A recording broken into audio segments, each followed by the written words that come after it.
Do you think the others are making good progress? Hope it's all going smoothly.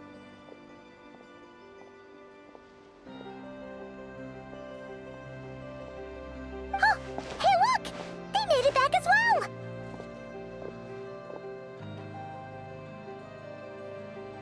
Prince! Llama! How did it all go? All is well, thank you. Nefer and Yehoda had to stay at the curatorium to wrap things up, so they won't be joining us for now.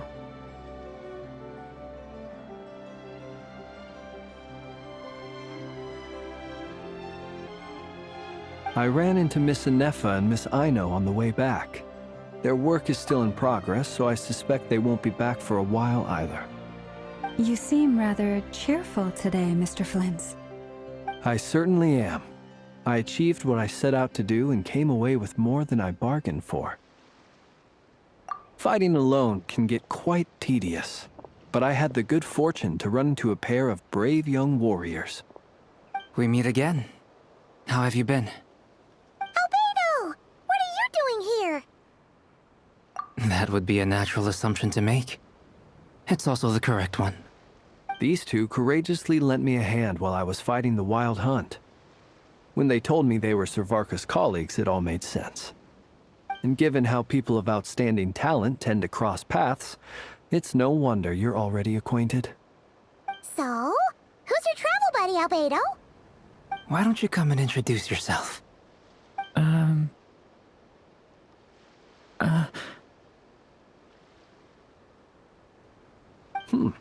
A gentleman of few words, I see. And a rather stern countenance. I presumed you were acquainted with him. Is that not the case? It's nice to meet you. Again. We've technically met before. Wait a sec! You're Minnie Durin! That's right. It's me. I'm glad to see you again. By the way, he says it's okay if you drop the mini. Yeah, I'm not as mini as I used to be. Interesting, isn't it? The first step towards blending into human society appears to be reflecting on whether one's name really reflects who they are. Wow! You look so different! In a good way, of course. It's great to see you looking so healthy. Thank you, Paimon. And although you're as mini as ever, I understand that diminutives don't always convey endearment. I'll be sure to simply call you Paimon, as a sign of my great respect for you. Wow! You're such a smooth talker now. Paimon could get used to this. From now on, you may refer to her as your esteemed guide, Paimon.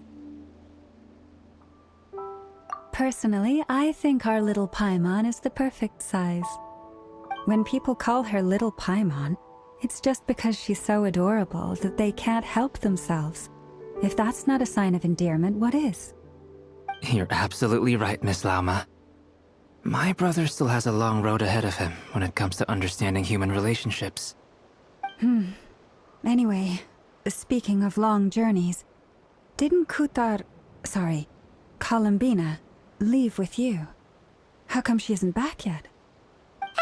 She's been catching up with old friends. Wouldn't be surprised if she stopped for a cup of tea, or 10, on the way back. Uh-oh. People are talking about me. Hope it's nothing negative.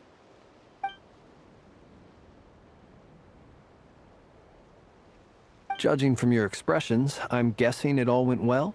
It's getting crowded here. I'll go grab some chairs. No need. This is a job for an alchemist.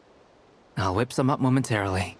Thank you for your hospitality, ladies and gentlemen, but I was merely escorting my friends back.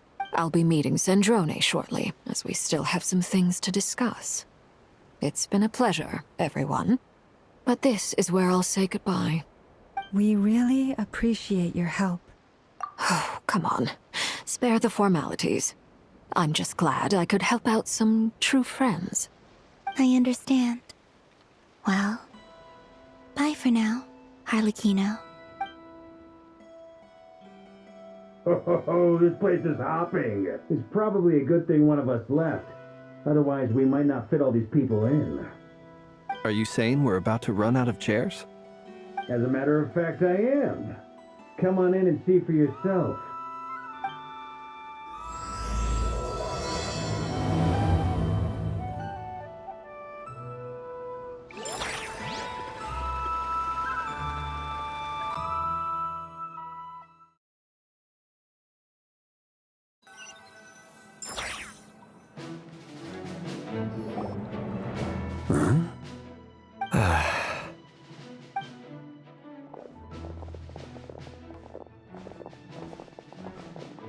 I overheard your little chit-chat outside, by the way. With Miss Columbina's colleague gone, we should be back to the original crew plus the other colleagues I brought in. Though, it looks like we have another new face. Someone else managed to rope in a colleague too? Frankly, you and Paimon are the only people I know here. This here is Dainsliff, colleague of Teyvat's greatest guide, Paimon, and greatest adventurer, the Traveler. Well, not exactly colleagues, more sort of friends. When someone else jumps in to do the announcing, you know you're speaking to someone important. Let's hear what he has to say. Note to self. Once Paimon knows your name, the rest of the world will soon follow. When he comes looking for us, it's usually something important. Paimon's guessing you've heard about the Wild Hunt, then. From the looks of it, you're about to hold a meeting. If I were to say that the Wild Hunt is our mutual enemy, would that earn me a seat at the table? As the saying goes, the enemy of my enemy is my friend. Mr. Dainsliff, there's a seat with your name on it. Though, I can't promise the same for everyone else. Hey, Albedo, think you can rustle up a couple more chairs? After all this time apart, Grandmaster Varka's first order is to rustle up a couple more chairs. I've missed this. Is he being sarcastic? Hey, he's your brother. Why are you asking us? I've still got a lot to learn about the nuances of human conversation. Trying to decipher Albedo's way of speaking has been like jumping in at the deep end. Oh, good point. Paimon gets you now. Don't sweat it. There are people who go their whole lives without getting the hang of it. You're ahead of the game already.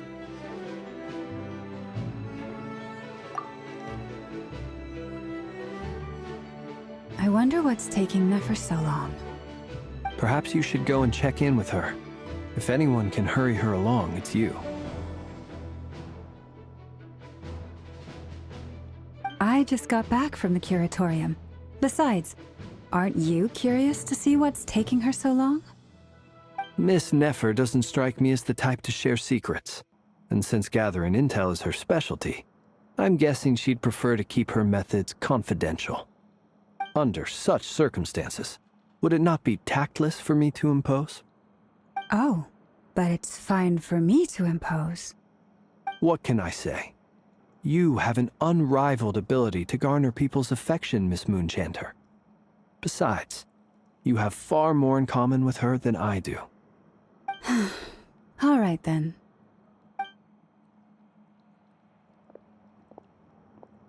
Impressive. She barely fought back at all. I admire your powers of persuasion, my friend. As I'm sure Miss Lauma will realize soon enough, the trick in life is to always pitch in with other people's responsibilities so that you can be selective with your own. Another trick is to simply hide in the background. Spoken like a true sage. Anyway, Looks like we've got some time to kill before the meeting. Let's take a little breather, folks. And feel free to chat amongst yourselves. We'll get down to business once the other two arrive.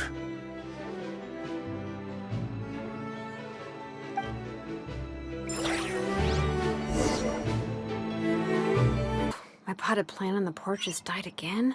I was watering it every day. You're both awfully quiet. Why don't I start us off with an icebreaker?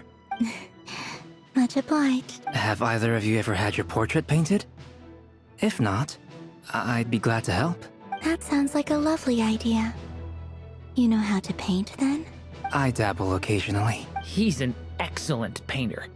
Tables, chairs, people, dragons, you name it. He'll paint it for you. I'm flattered.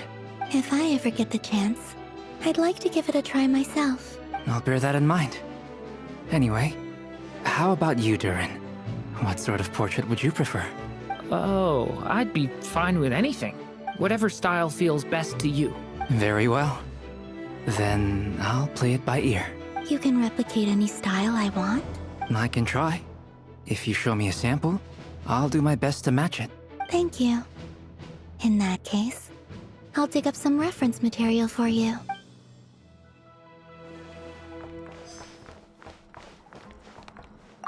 Is there something you'd like to say to me? Yeah! For starters, why'd you just show up here without even giving us a heads up? If you think back to our previous interactions, you may recall that that's hardly out of character for me. You do have a point there. Oh yeah! You'll need to find somewhere to stay the night too, right? Want to tag along with us? You never know. We might get a group discount. Sure, let's do that. Great! Paimon will handle it! And in return, we can get Dainslift to be our very own personal bodyguard. If that's what you had in mind, you should have said so sooner. I'd be happy to help. Oh, okay then. Paimon was only kidding, but good to know. Anyway, since we're all here together, we might as well watch each other's backs. That's just what friends do, right? Indeed. Thank you.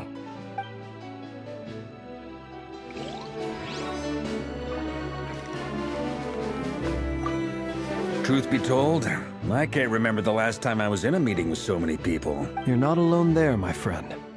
The Lightkeepers also struggle to bring everyone together for a serious discussion. I don't doubt that. I've only ever met two Ratniki, one being you, and the other being that young guy, Itlua. Itlua is a good apple. I'll give him that.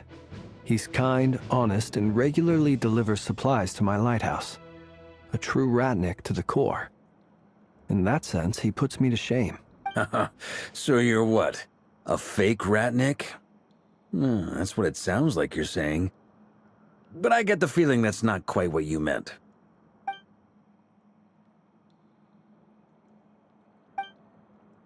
Come on, why the awkward silence? Sorry. I'm not even gonna bother trying to hide it. You've known all along, haven't you, my friend? Now that was an awkward silence. Let's just keep this between ourselves. Probably best if Itlua doesn't know, huh? That goes without saying. Gotta be careful what you share with youngsters, after all. Anyone else in the know? Let me guess. The Traveler and Paimon? It's dangerous being too sharp for one's own good, you know. Then, in the name of the Anemo-Archon Barbados himself, I swear, your secret's safe with me. When we went for drinks, you said that you and Barbados were practically best buds. In the light of that claim, do you really expect me to take your oath seriously? Of course. Just as long as you don't go spreading around the fact that I'm close with Barbados, all right? Fair enough, then. Nothing like a bit of mutual leverage to seal the bonds of friendship.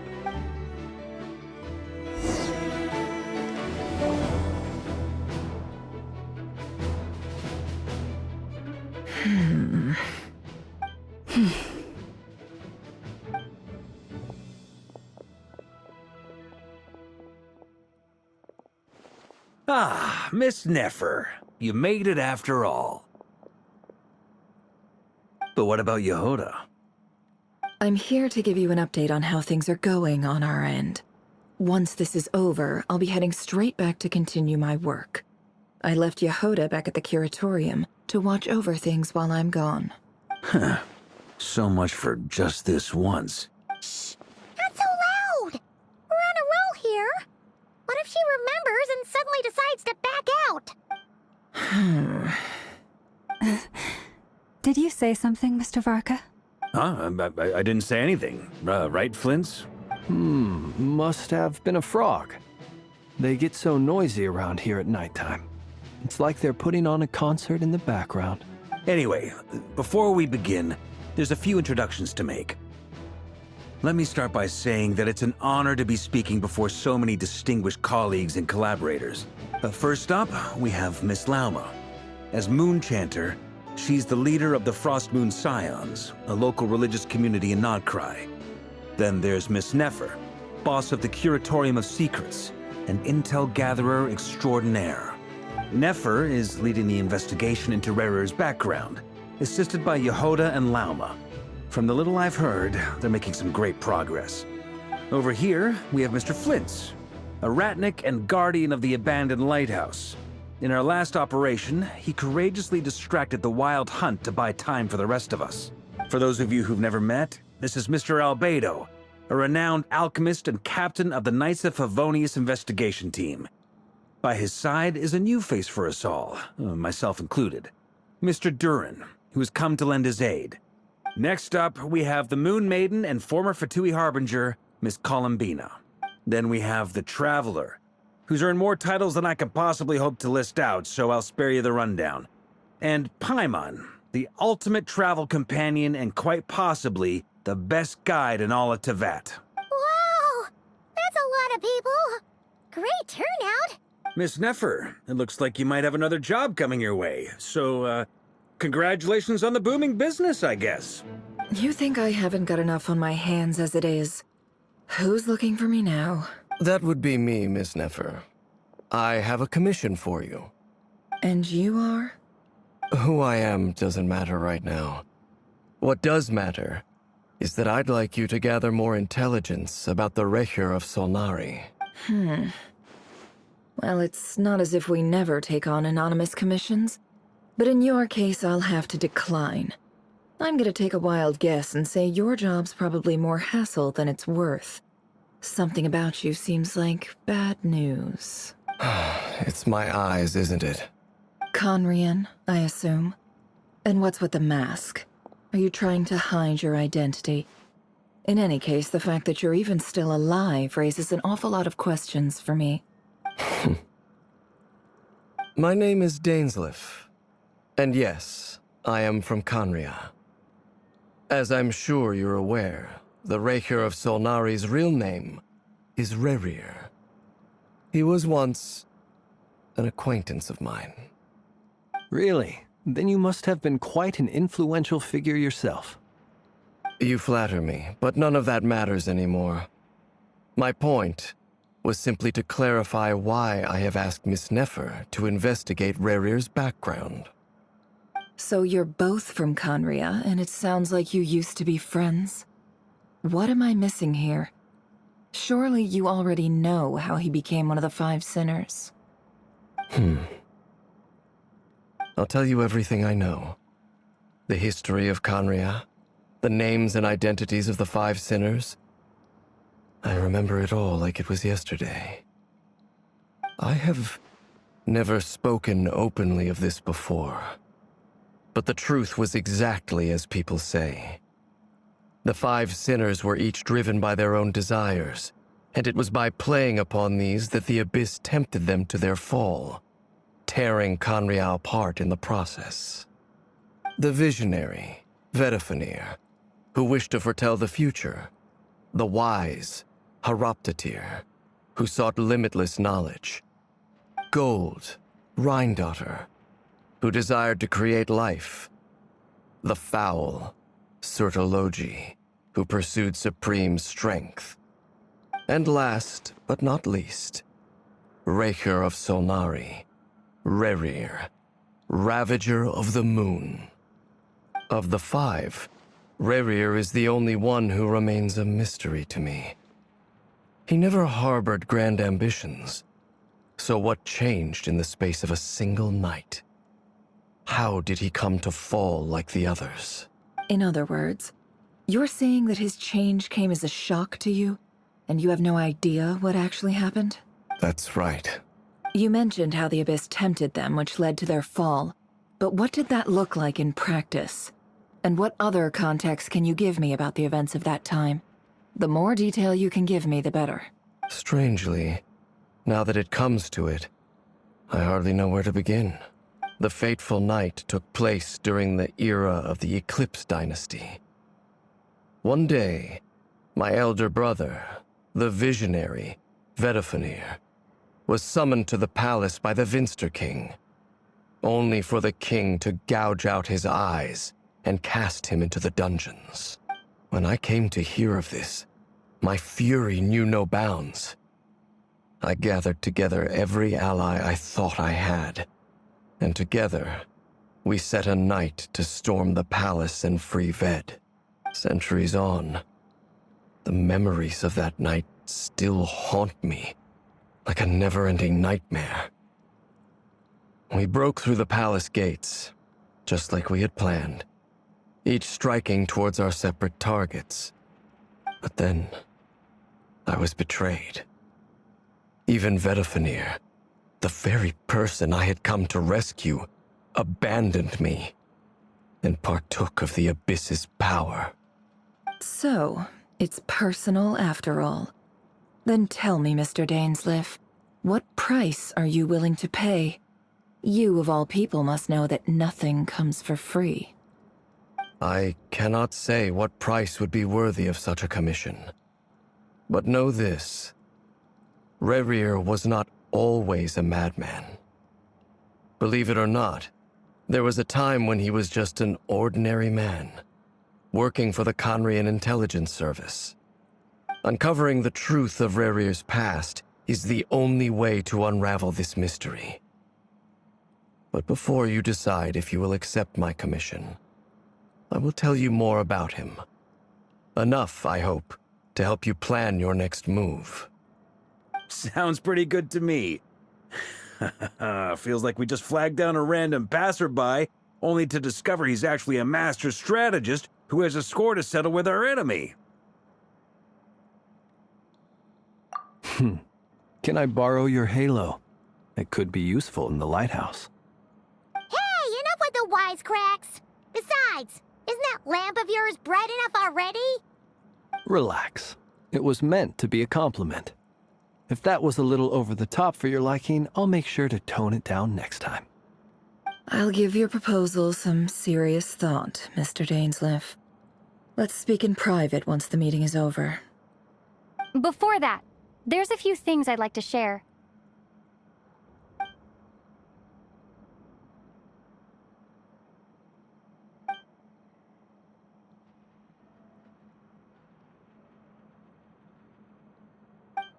Now that we've united the hearts of the three moons, your power should be greatly enhanced. But it seems like that hasn't happened yet. I believe it will take a little longer. You've done so much for me, so I want to be completely honest with you all.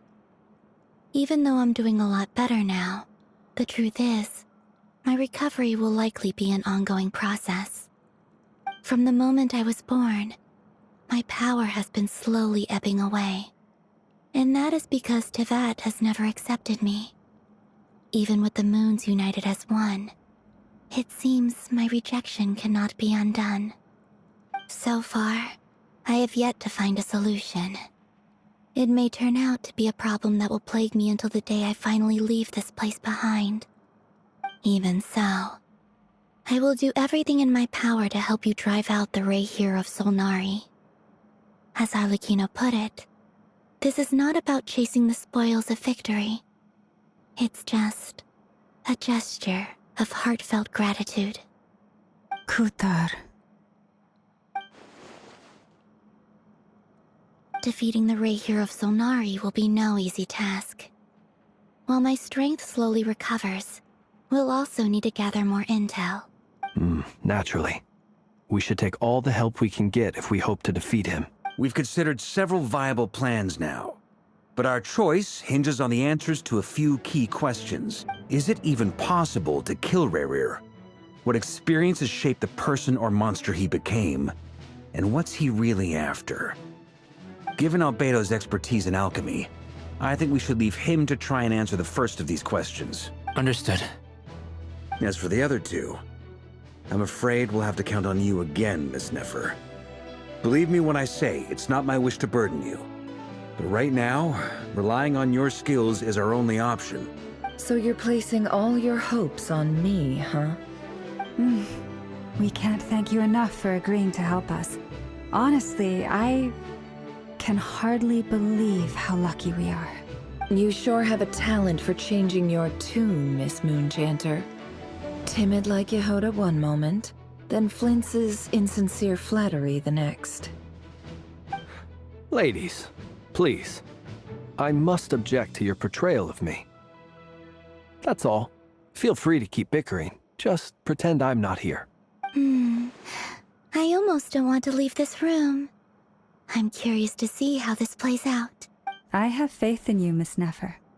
Something tells me you'll stand by us until the very end. Oh? And what makes you so sure of that? What if I suddenly decide that my compensation is insufficient? This isn't about the money. I can sense that you've got a deep-seated distaste for Rerir. And knowing you, that alone is motive enough. Look at them getting along so well. Like two peas in a pod. And I'm the one they accuse of insincere flattery. There is no justice. Miss Lauma, you have to understand something. Unlike you, I don't actually enjoy having everyone's hopes on my shoulders. Is that right? Well, maybe the fact that I'm willing to put my hopes in other people says more about me than you. But the fact is, I also trust you. And that's because I know that you're someone we can count on. Anyway, we've got our plan, so let's get moving. Mr. Dainsleif, let's talk. And Traveler, once we're finished, if you've nothing else planned, I'd like you to come with me. This whole experience is teaching me a lot. For instance, I now know that when other issues come up in the future, I'll have far more luck getting Lauma to convince Miss Nefer than trying to do it myself. Hate to say it, friend, but that's one of the funniest things I've heard in a while. Why? You think I've got it wrong? Quite the opposite.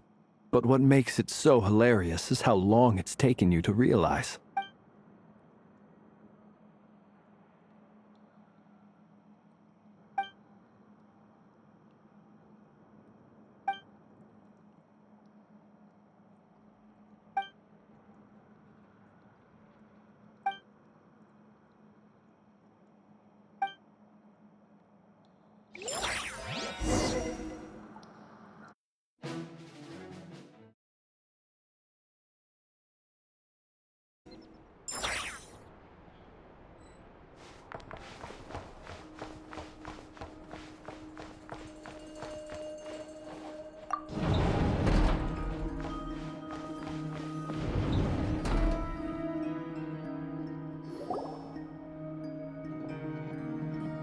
Thank you for waiting.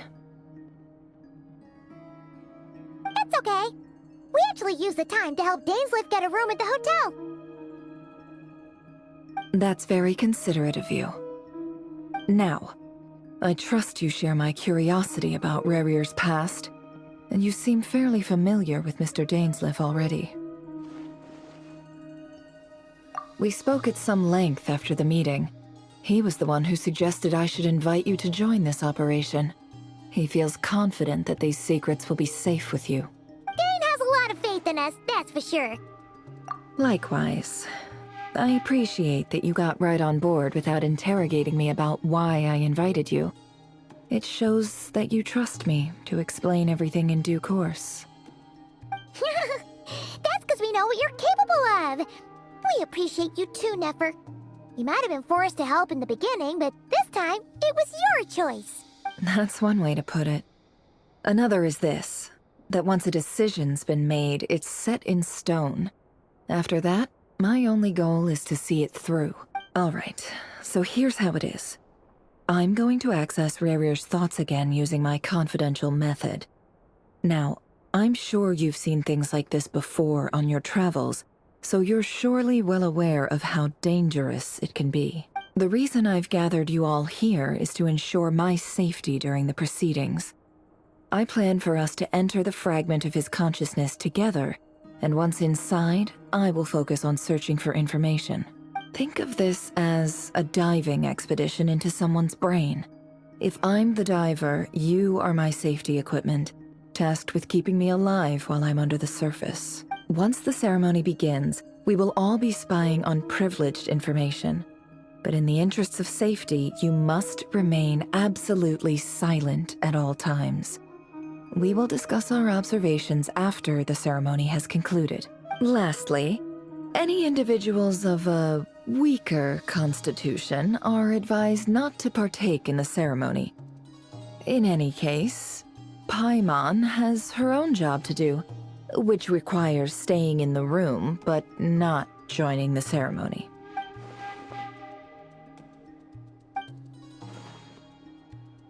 Well, good luck, everyone!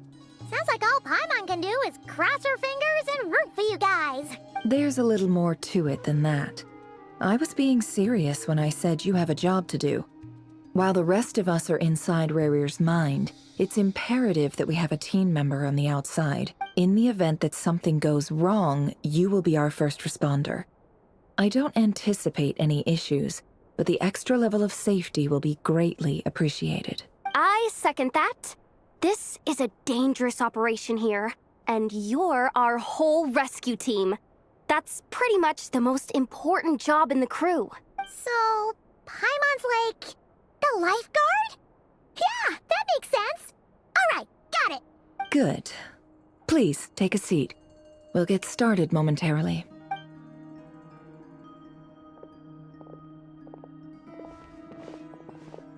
So, did Mr. Dainsliff tell you anything else?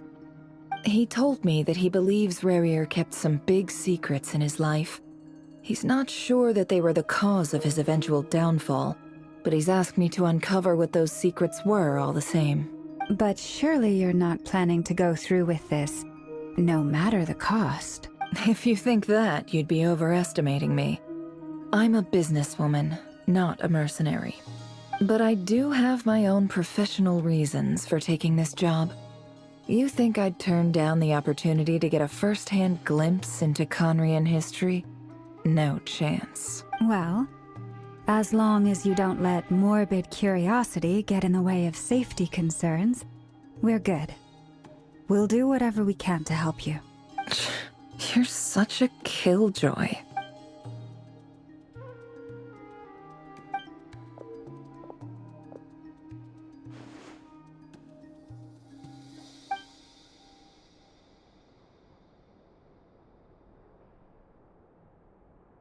All right, I'm good to go. All set over here, too. Promise, Paimon, you'll be extra careful. All right. Let your whole body relax. We're about to begin. Close your eyes.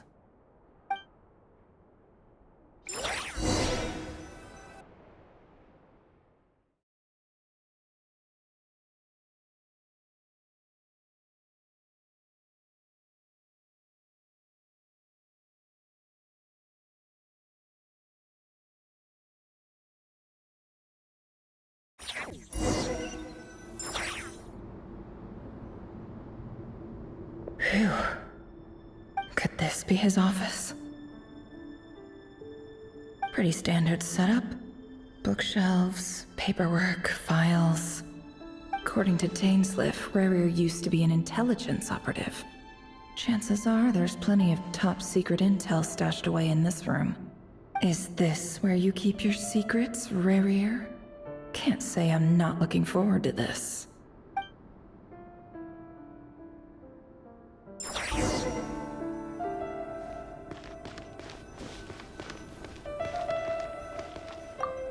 He looks even gloomier than last time. I wonder what's changed.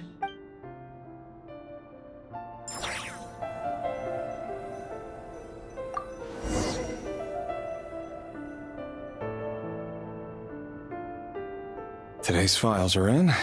Time to wade through them, just like usual.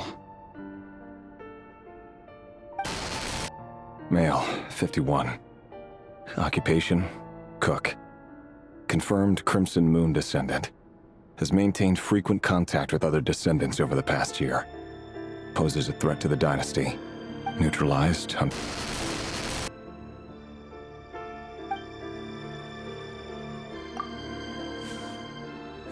This one should be archived under purged targets. Female, 23. Occupation, office clerk. Confirmed Crimson Moon descendant. Has maintained frequent contact with other descendants over the past year. Poses a threat to the dynasty. Neutralized.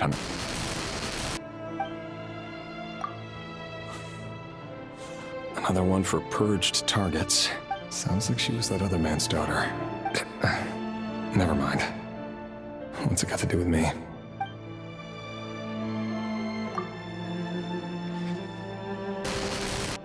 Male, 40.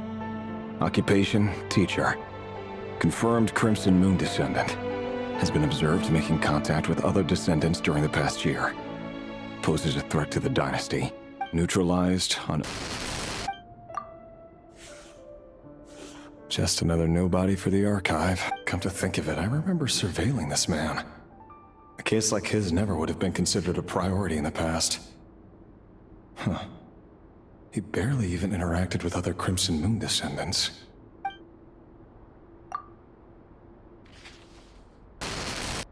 Female, 16. Occupation, none. Orphan and confirmed Crimson Moon descendant. Has been observed making contact with other descendants during the past year. Poses a threat to the dynasty. Neutralized on...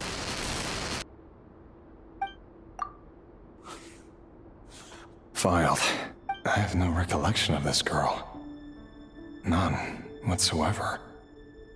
She doesn't seem to be anyone important, but then again, how many of them really are?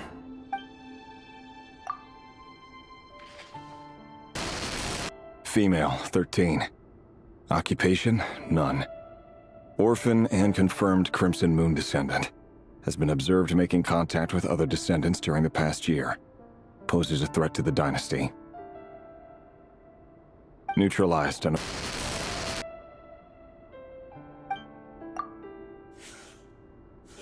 Filed.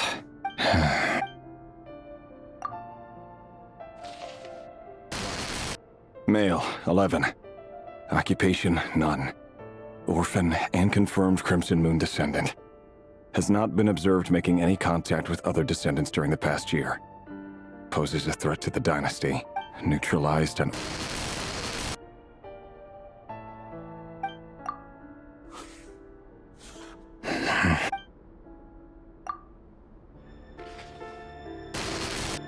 Male, 6. Occupation, none. Orphan and confirmed Crimson Moon descendant. Poses a threat to the dynasty.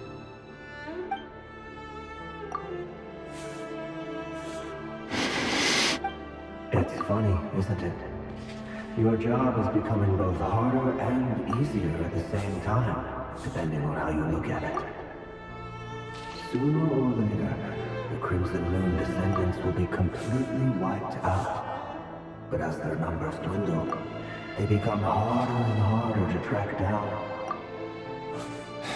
That's not how it is. Fortunately, however, most of the able-bodied adults have already been taken care of. The remaining weaklings will be increasingly easy to deal with. No! No. My job is to ensure the survival of the Eclipse Dynasty. And the only way to do that is by eliminating any and all potential threats. It's a perfectly legitimate line of work. Every single one of my colleagues can attest to my fairness. And if my friends were aware of the facts, I know they'd back me up too. Assuming, of course, that they were aware of all the facts.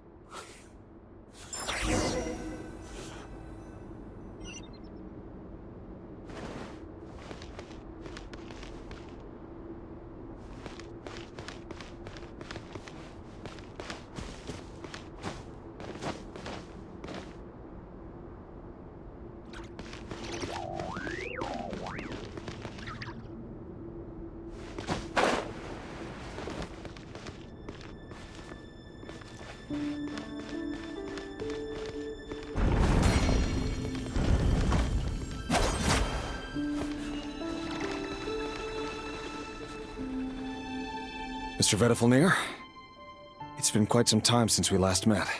Rerir, I trust you're here because you have something important to discuss. Forgive me. I wasn't tuning out, it's just, I noticed you didn't even phrase that as a question. As if you knew I was coming. Tell me, does someone in your position ever feel the need to ask questions at all? It is indeed within my power to foresee certain things. Things like your arrival. I was just thinking. It won't be long before I'll be inviting both you and Dane to my wedding. That isn't a lie, but nor is it a fact as such. It's a wish, isn't it? No fooling a prophet, is there? Ever since that day we met for drinks, I knew it was only a matter of time before you came looking for me. Does it feel good? Knowing how the future will unfold. I'm afraid the notions of good and bad fail to capture the complexity of what such a power entails. Once you've seen what will come to pass, it can be all too easy to succumb to fear and melancholy. Unless, of course, you learn to abandon these feelings.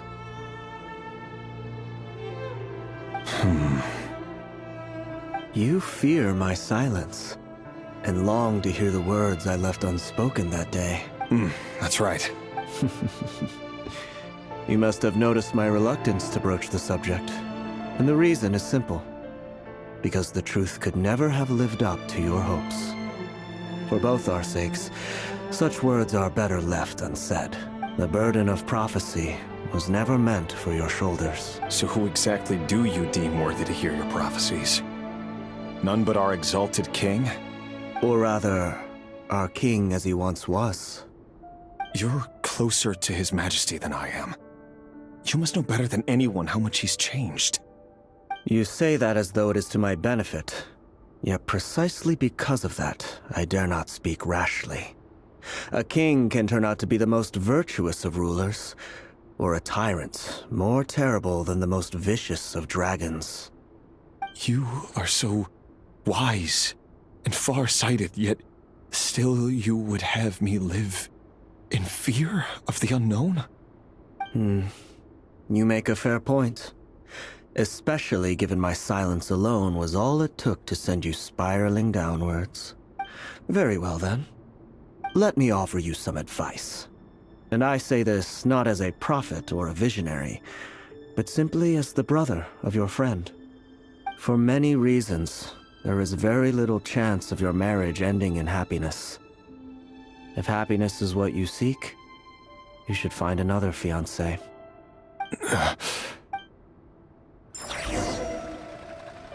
Hold on. There's that same black fog again. Could this memory belong to Thelindis? Guess I better tread carefully.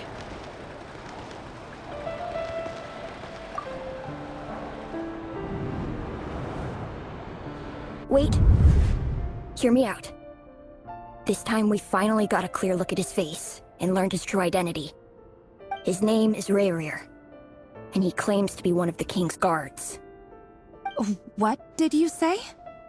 A cruel irony, isn't it? The man you're set to marry leads a double life as a brutal executioner. Why are you telling me all of this now? Simple. It's because I want you to kill him. You are the only person he would never suspect. No, absolutely not. I would never dream of doing such a despicable thing. So you'll just stand by and watch him slaughter us to the last? Do not forget that the blood of the Crimson Moon flows in your veins too. The blood of the Crimson Moon? What does that matter now? The dynasty has long been dead and gone. You think that alone is reason enough for me to throw away everything I have? Why wouldn't it be? You too were once a child of the Crimson Moon, just like me. Don't tell me you've never felt so much as a flicker of fury for the way we were trampled into the dust. As long as you promise to abandon this pipe dream of restoring your dynasty, I can try to persuade him. Or have him persuade the Vinster King. Persuade the Vinster King? Do you even know why he's so obsessed with hunting us down? Why he keeps trying to force us to hand over our secrets?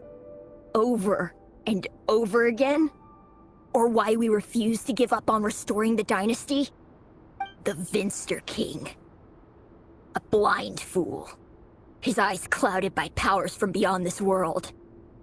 A petty little man with a miser's heart. And he dares to sit upon the throne? Mark my words. Sooner or later, Conria will fall. And it will be his doing. If you can't bring yourself to do it, so be it. Just you watch. It won't be long before calamity descends upon us all. The Rehir of Solnari. That really is quite a secret you've been keeping from me, Rerir. But who am I to talk?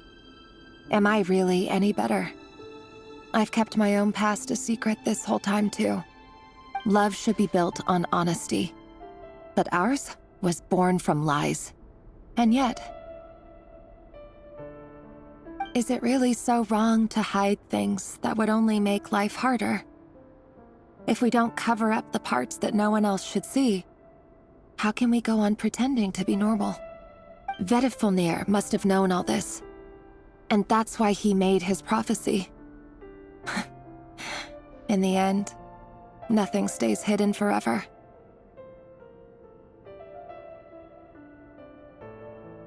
But I won't just sit by and watch this disaster unfold.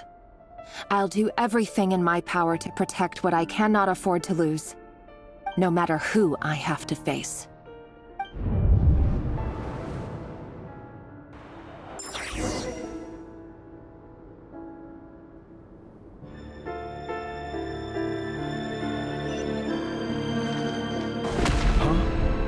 Was that Rerir who just walked past the window? Doesn't it give you the chills that he still takes the same road to work every day? As if nothing ever happened. Those people at the deli. Enough already. They're clearly pretty taken by their own disguises, so just smile and play along.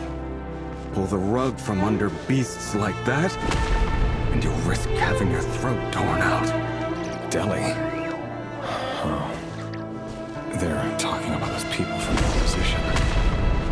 Right. I'd almost forgotten they used to run a deli. People of no consequence always vanish so easily. And no one even remembers them. But surely you can see he's not the man he pretends to be! So many have died already, and they say that the king's madness grows with each passing day. We're not going to survive this, are we? But why does it have to be this way? Do we really deserve to die just because of the blood that runs through our veins? Felindis, are you even listening? Sorry, Freether. My mind was off wandering. I heard you, though. You're talking about what Rerir said. He's just following the king's orders. He's a secret agent, and it's his job to hunt down rebels and dissidents. By the time you first met him, he'd already taken lives. Maybe he was using you from the very beginning. No. Rerir has no idea I have anything to do with the Crimson Moon. My family are only distant relatives of the main lineage, and Besides, my eyes are perfectly ordinary. Truth be told, apart from my teacher, pretty much no one knows I have any connection to any of it. It's been a long time since my family severed ties. But as Orlog said, who could possibly talk sense into that raving lunatic of a king? No one. I'll work something out. Trust me, I'm with you all. But for now, you need to keep yourselves hidden. Don't let anyone find you, anyone at all. Don't forget that Rerir is an Eclipse operative. You need to be extra careful when he's around. And when I am too. For now, don't come looking for me. And if anything happens to me, just act like we've never met. If even you can't escape this, what hope do the rest of us have? But after all this time together, surely he wouldn't lay a hand on you. I won't speak in his defense, nor can I give you a clear answer to that question. But I'll do everything I can to put an end to this. Here, hold on to this. If an opportunity to escape presents itself, take it. You'll be glad you took some spare change. You call that change? But what about you? I've got a job, and there's still money coming in. But you can't go anywhere right now. Please think about yourself for once.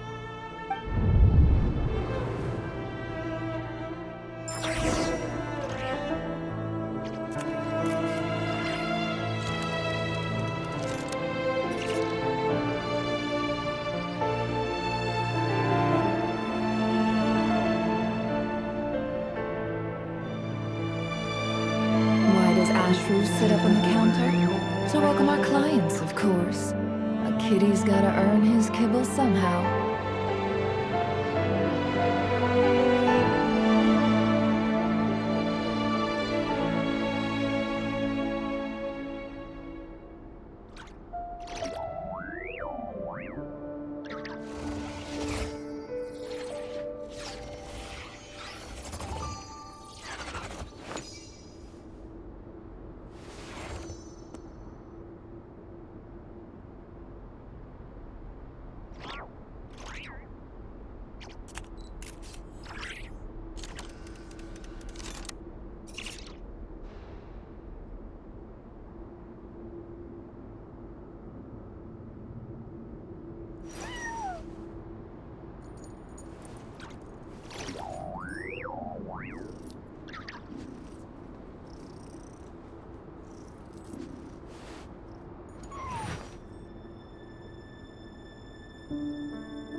Another day, another round of assassination training. Training ground is just beyond this hidden passageway. When you kill a person, doesn't it bother you when you end up covered in their blood? Why would it? Aren't we all just walking blood bags? But not everyone is accustomed to hunting down others like prey. You've been a hunter for so long now, you seem to have forgotten that most people don't just go around killing one another. Leave me alone. Can't hide the truth. Make sure you have a firm grip on the handle. Then choose your angle well. Keep your movements light and brisk. And the prey won't sense a thing. I doubt that. I'll bet no one's ever died a quiet death at your hands. I work clean. There's no traces.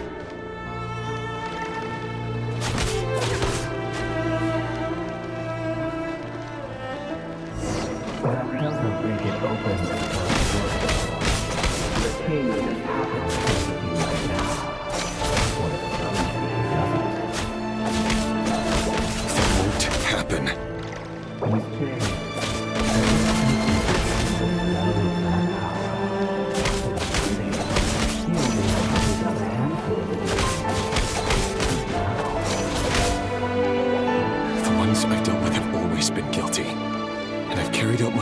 flawlessly.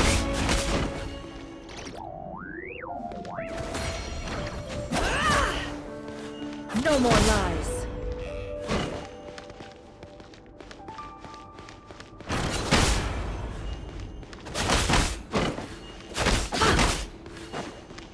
Can't hide the truth. You know why Linda didn't accept the proposal. Was it because she didn't trust you? Something else. Enough!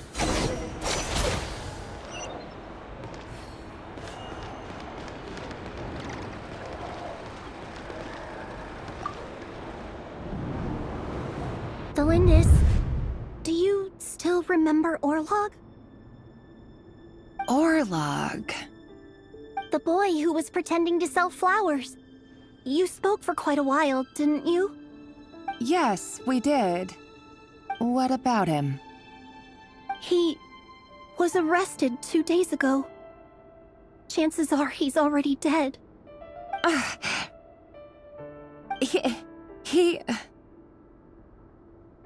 I just don't get it! After everything he's done, why do you still stand by him? Or does it mean nothing to you that people keep dying? No, that's not... Just hear me out. I need to go now, Delindis. They're looking for us. You take care too. If you ever need a place to hide, come find us.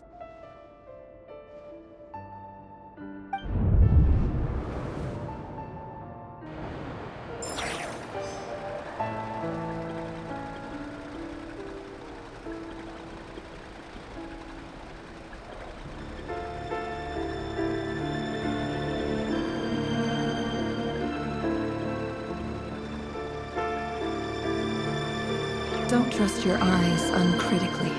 People only see what they want to, so don't be your own fool.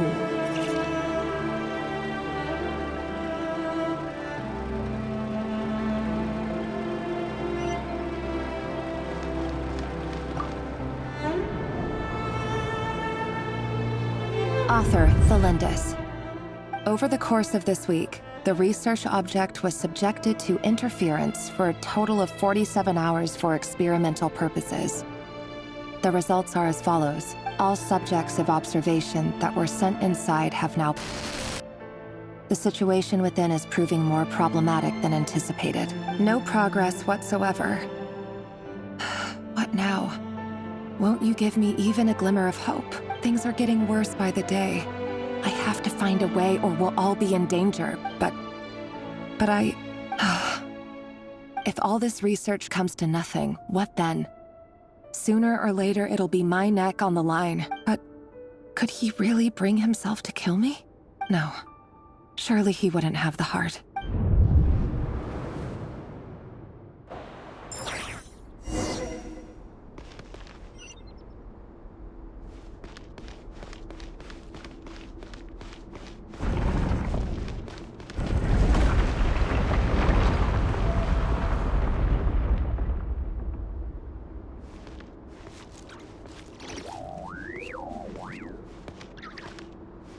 Why won't you just let us go? We don't even know each other. All we want is to live ordinary, peaceful lives. You want to live?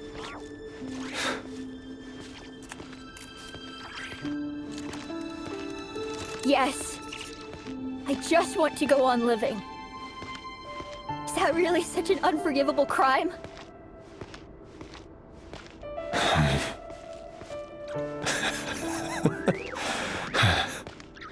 You want to go on living. I want to keep living too. To keep living forever. That's why I have no choice but to continue on the path I'm on. If only some savior would suddenly swoop down and change the way the world is. Too bad that's not going to happen. Imagine that. If there really were such a person, you and I wouldn't be standing here like this, would we?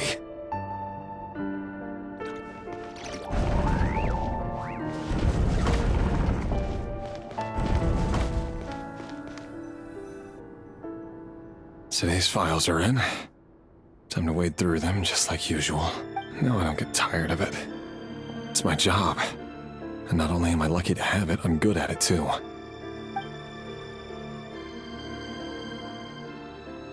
Huh. Wait. That's... Thalindis? No. No! No! Why? But you bear no mark of the Crimson Moon. How could you possibly have anything to do with them? It cannot be! A diluted bloodline.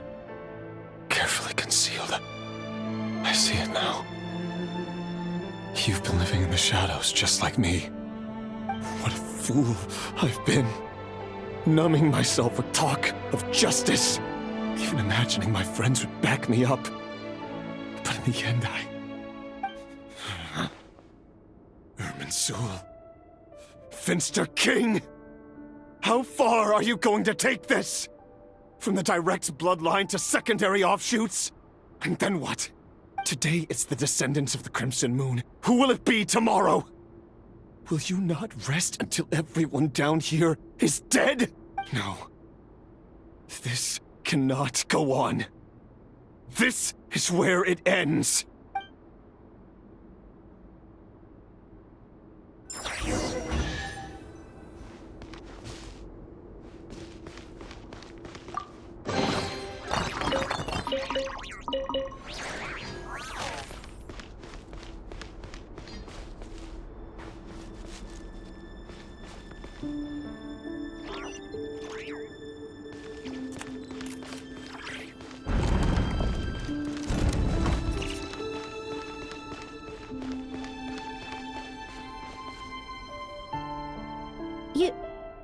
You're really letting me go?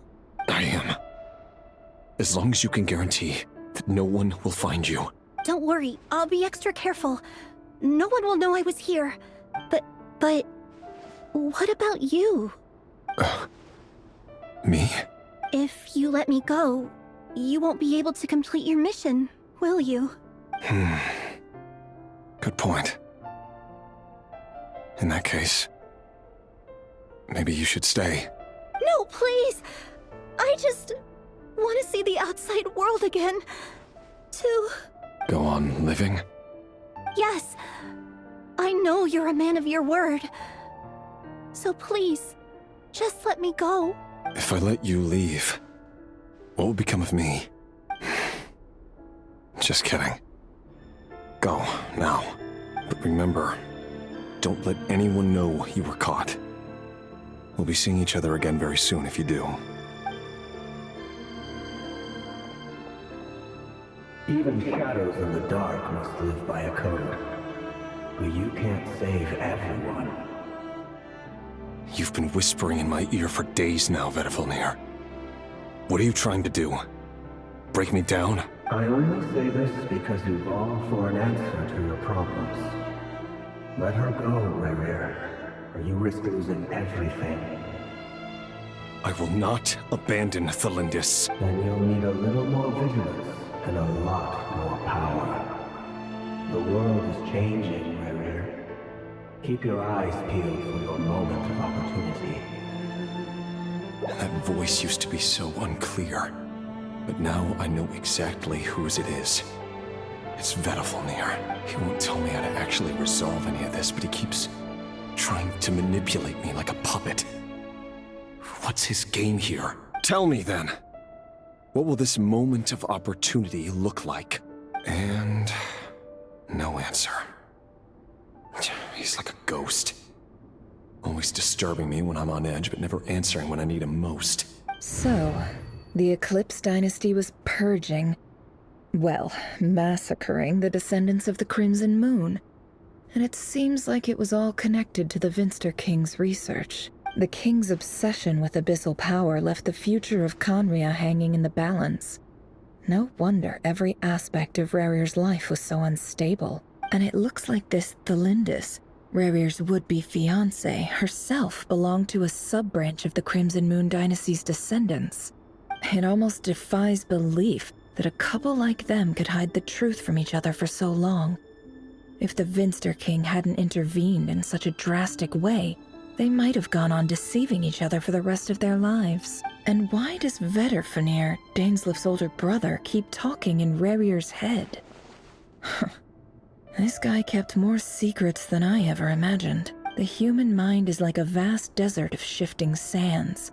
When you follow the flow of someone's memories, you only ever see the parts they're willing to let surface. Time for something a bit more creative. We've been inside Rarir's mind this whole time, building up a picture of his psyche.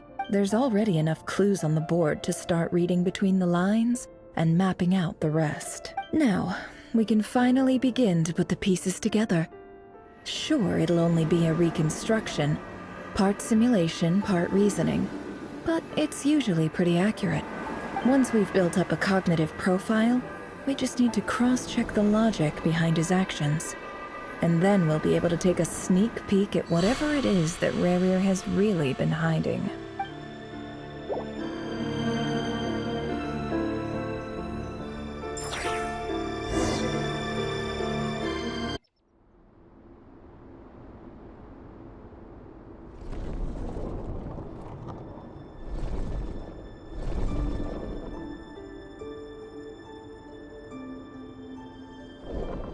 Rarir, are you there?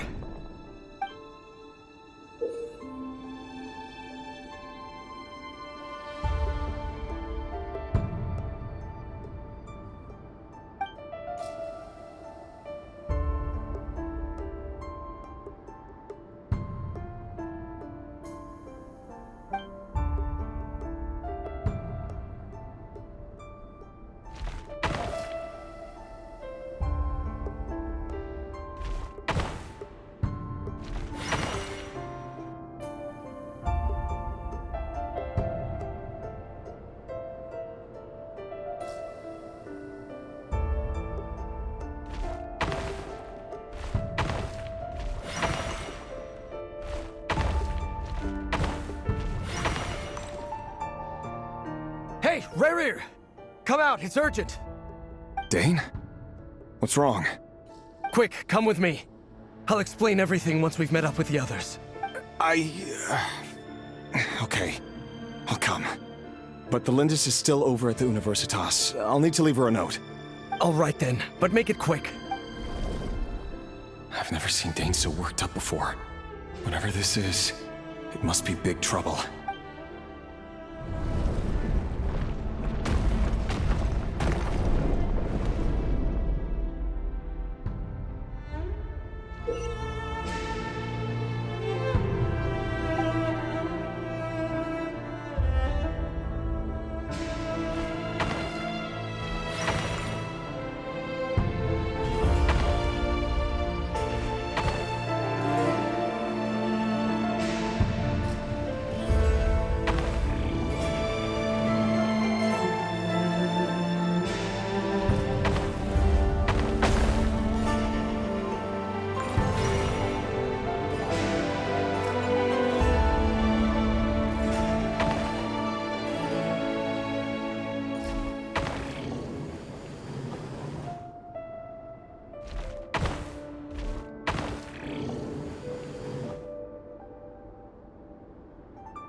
Well, this is a nice change, meeting you all at this hour. When men and women of ambition can speak face to face in broad daylight, I say that's a big step forward for our dear Conria. Don't be ridiculous. We do not fear the day. Why would we seek refuge in the night? You might ask your blade that same question.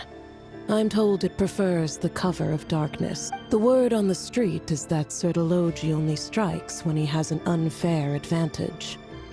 But that is patently false. I see you're missing an arm and a leg. Surely only a fair fight could explain that.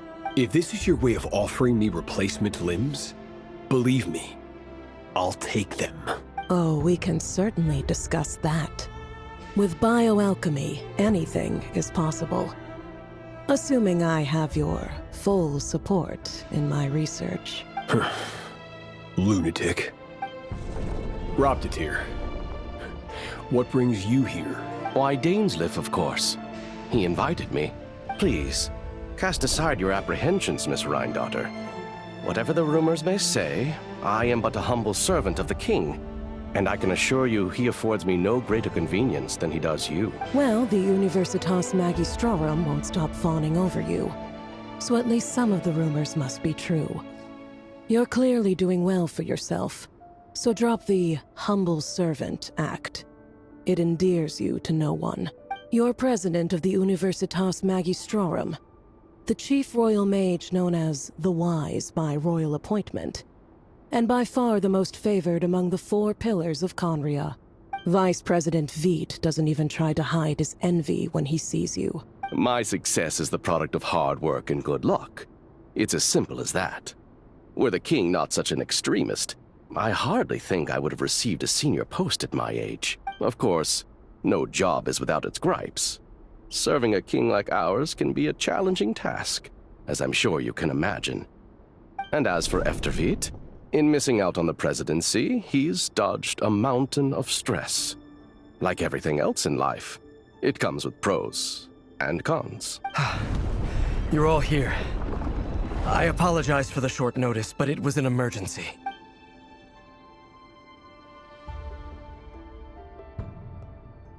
You must be Rerir.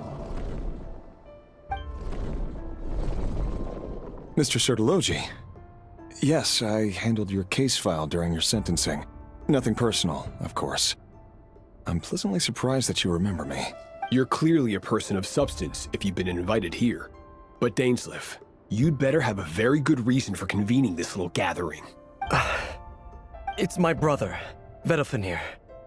After he spoke at the court this morning, the king was so infuriated by his words that he had him blinded in both eyes and thrown in prison. Vedofenir in prison? Strange. I thought the king trusted him and Roptatir more than anyone else in the world. Does this mean the king's circle of trust just got even smaller? It has nothing to do with trust. It's about what the king wants, which is as clear as day to anyone paying attention. I simply appease him, because it's in the best interests of the Universitas Magistrorum. And also because you're slimy. Vedofenir, perhaps less so. But still, a visionless visionary? It rather inclines me to think that qualifications are not what get you ahead in Conria. Do you honestly think this is an important discussion to be having right now? Dane, what are you planning to do? Rescue Vedofenir, I assume. Correct. It will mean storming the palace by force. Tonight. I need all of you on my side. That's far too dangerous. And don't forget, Dainsleif, you're captain of the Royal Guard. You swore an oath to the throne. Hmm? You've been planning this for a while, haven't you? I have no desire to commit treason. But whatever critique the king may have of Vedofenir, disfiguring your most loyal subject for putting the best interests of his court and nation first, this is not the conduct of a wise ruler. My blade will force the king to see the error of his ways. So, Vedofenir's prophecy enraged the king. I'm sure it wasn't what he wanted to hear, but if he won't take counsel even from the visionary, that is deeply troubling news. The extent of His Majesty's madness is now all too clear. The question is, how does a man like me get out of this situation unscathed? You have noble ambitions, Dane, but I'm afraid they don't do much for a guy like me. I'm not interested in saving the world. All I want is a letter of pardon. A letter of pardon? For whom? Thelindis? The chances of the Vinster King issuing a pardon for anyone connected to the Crimson Moon seem vanishingly slim.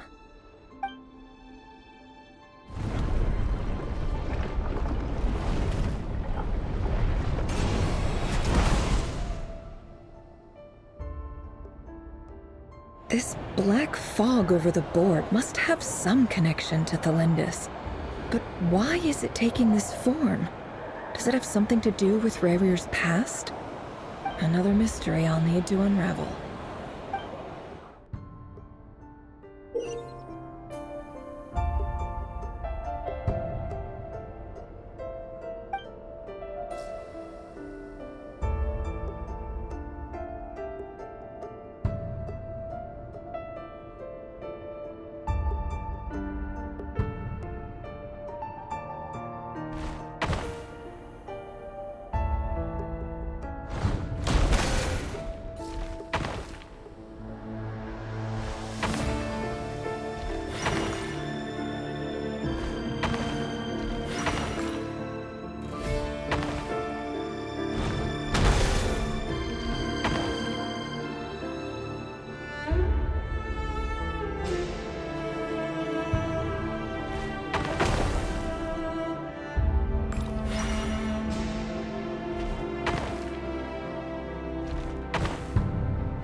Author Thelindis.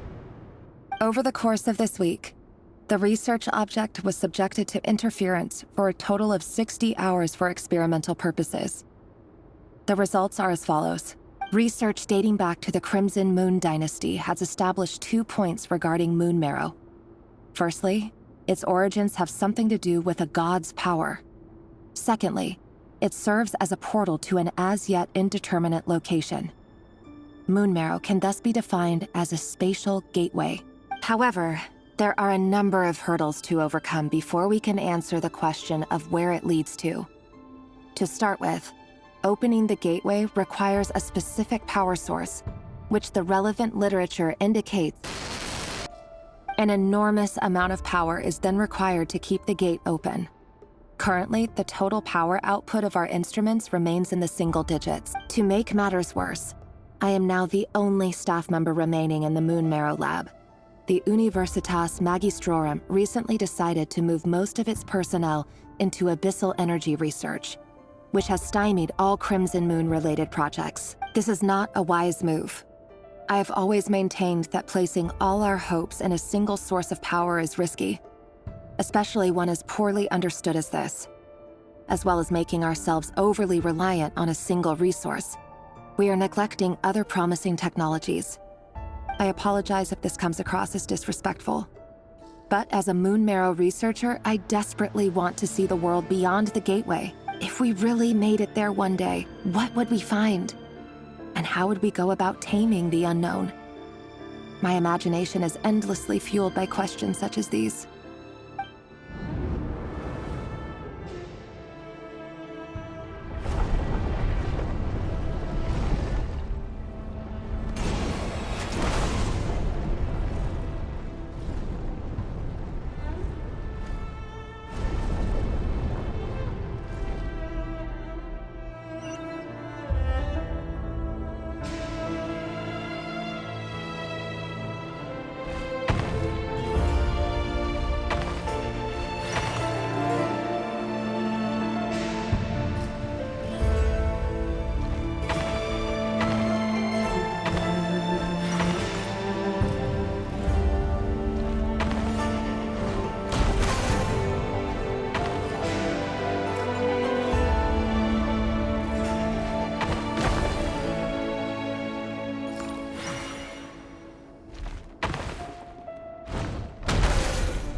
This is for you. I heard you're gonna leave the city with your parents. The Lindis. Did you hear about what happened? I've heard nothing.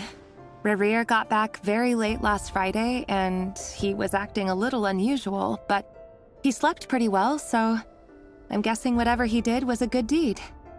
You never saw him, and I don't know what he did. And this conversation never happened. You understand? What if he finds out that you pried into his secrets? Don't be silly. I don't know what secrets he does or doesn't have. All I know is he's just a normal guy who happens to run some errands for the king. Are you scared of him? I don't know. The Rerir I know doesn't match the person you all describe. Logically, I should be scared of him. And yet, I don't want to lose him. But enough about that. You should get going, and be careful with the package I gave you. Keep it secret. Keep it safe. What's in it? A piece of the moon. All you need to know is that as long as you keep it safe, then in the future, everyone will be able to see a red moon. A red moon? You mean our moon? That's right. Our moon. Promise me you'll look after it. I promise, the Lindis. The Crimson Moon bloodline will never die out. Its light, the color of blood, will become like a fire that flows in our veins, no matter how long it takes.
Hurry, everyone, and stick to the plan. Sir Dainsleif, what are you?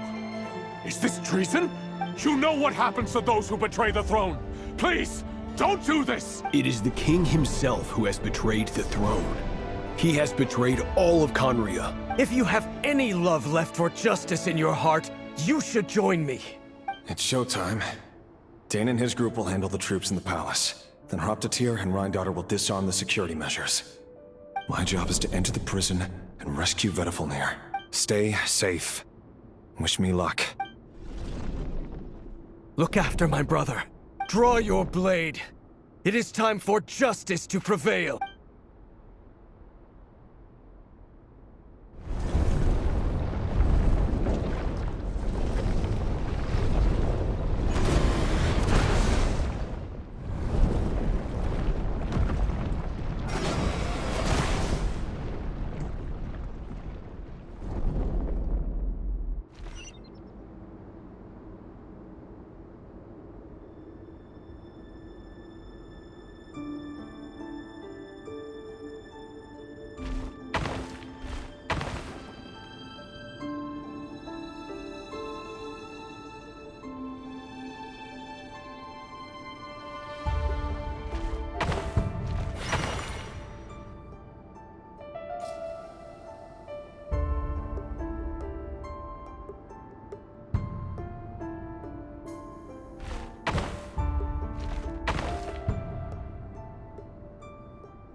And the smell is abominable.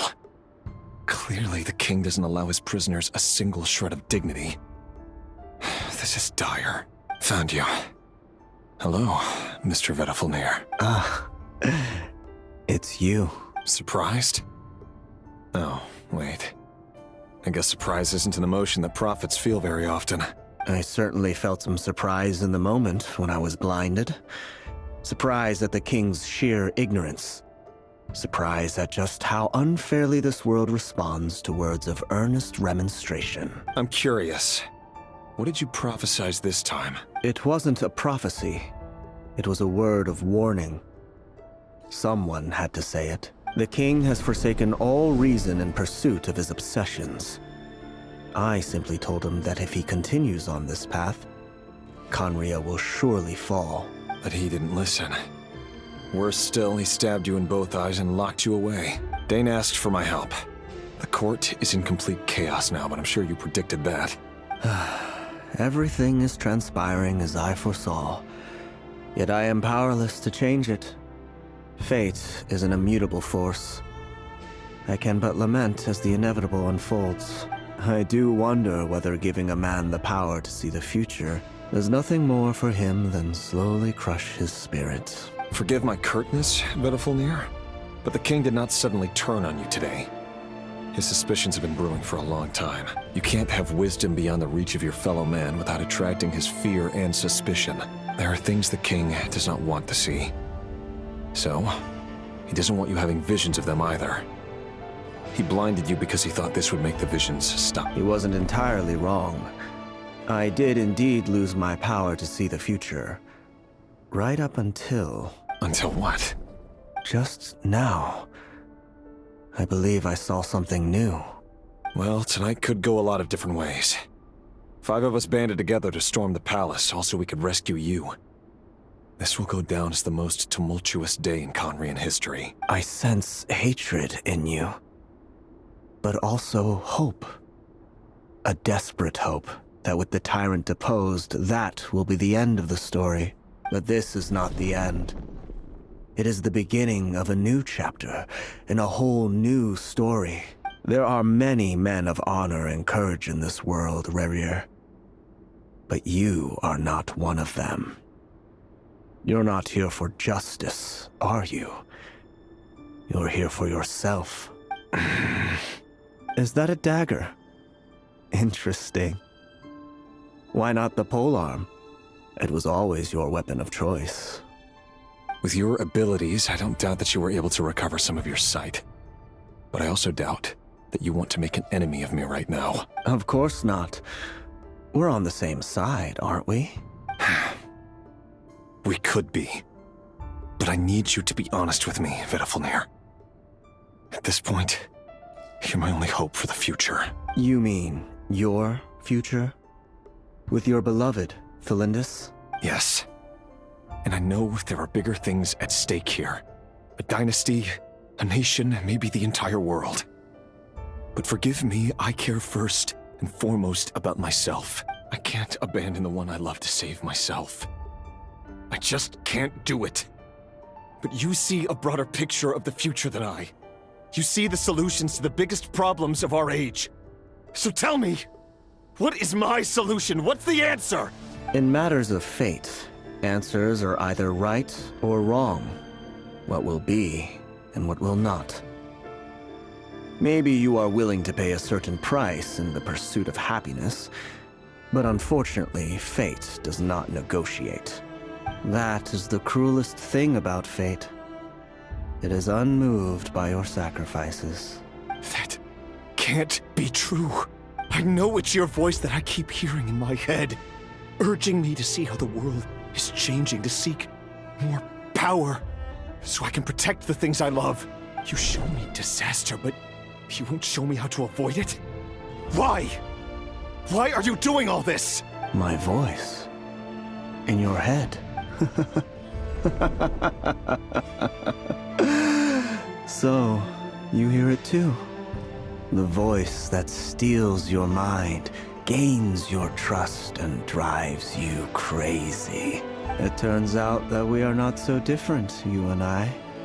Vedafulnir just broke into the strangest smile I've ever seen in my life, as if he'd discovered some monumental secret. But then he suddenly switched to looking extremely weary. Very well then.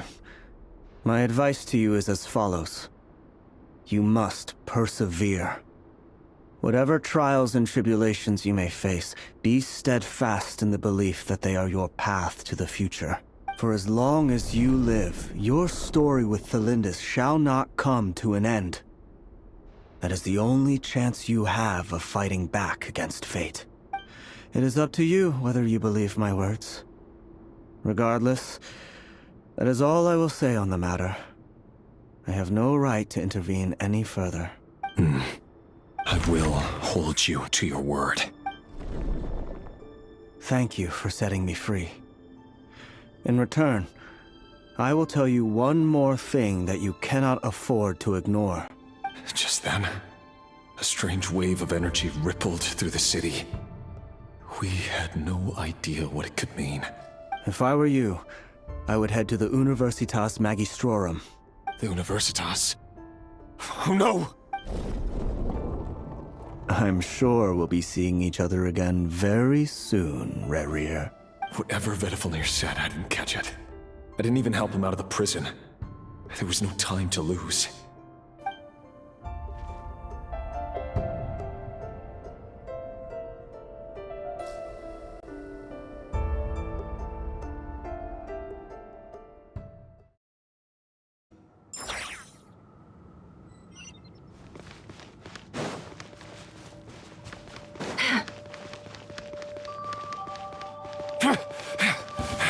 Monsters?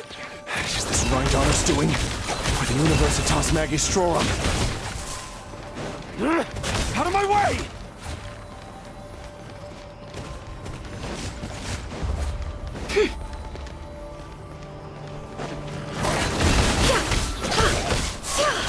It all adds up.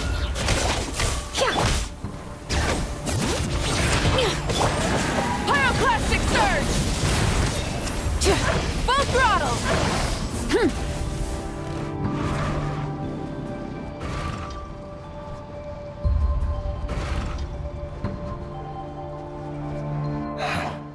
The Universitas. That reminds me of a rumor I once heard. Allegedly, the king installed secret mechanisms in the palace and around the city. No one knows where they are or what kind of power they hold. But if they were ever gonna activate, it would probably be on a night like tonight. Help! Help! Hold on! Don't let them anywhere near you! Save me! I can't! Ah! That sounded like an explosion. So, the rumor is true? The king really went through with it? What other means does the king have at his disposal? They must run on power from the Abyss. And given it's a major center of Abyss research, anyone over at the Universitas will be in grave danger. I have to hurry!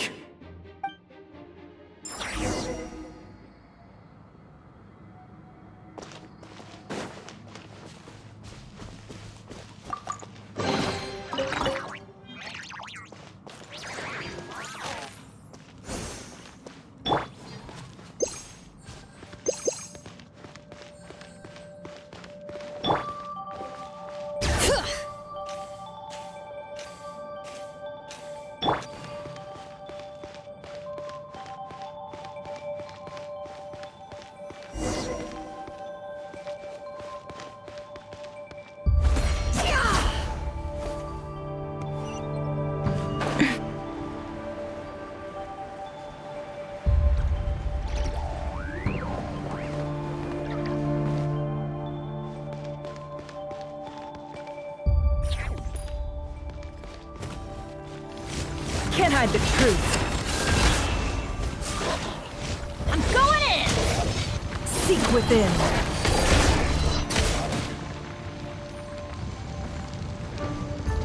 You two! Time to end them! Show no mercy! Ja! Letting grave names echo!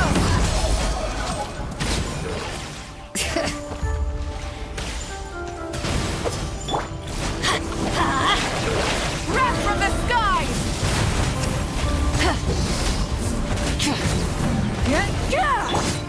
No more lies. Can't hide the truth. Teamwork is dreamwork! Burn it down! Lolene, Eve Papa, get him! Get to work! Let the mountain's veins boil! Bring it! The mystery unravels. It all adds up. Light up the blazing sun!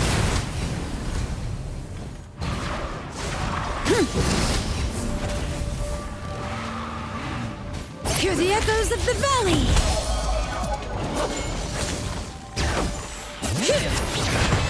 I'm going in! Suffer the wrath of Eastling! Wrath from the skies!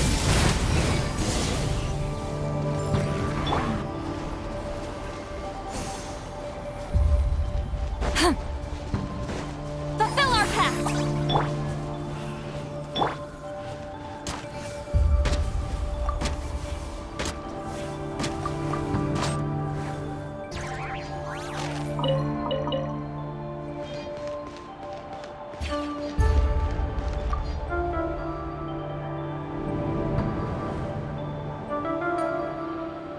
Monsters! At the Universitas Magistrorum? Why now? Oh no! They're coming! It's no use. The table won't hold out much longer. The weapons. Where are the weapons? Of course. All the lab equipment was upgraded after the inspection last week, but the new weapons haven't been allocated yet. I'm done for. Is anyone there? I need help! Ah! Stay back! Please stay back! Please!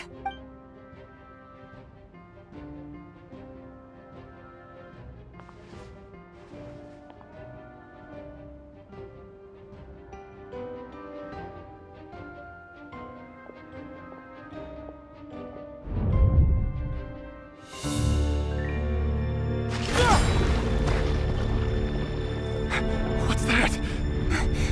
Reverie! So the rumors about your work are true. What? No! Listen, something happened at the palace tonight. We have to leave! You don't need to lie to me anymore. What do you mean? I know why you're worried, and I will respect the decision you've made.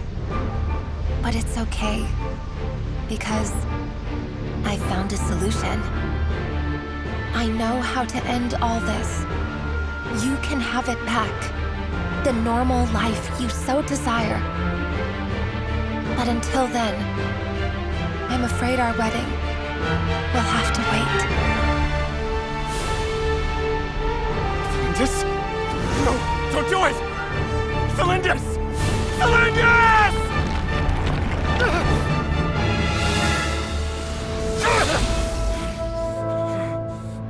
I told you, Reverie. Let her go. You will find someone better. No! No, I won't do it! I have to save her! By what means exactly? A lowly pawn. You lack the power and the strength of will. Do you know why? Tell me! Come to the palace. Join us.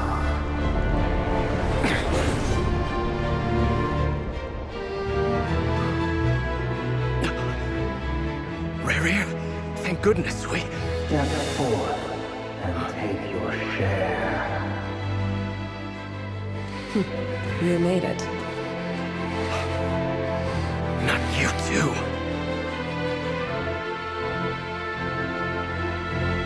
Hatred or grief, despair or desire.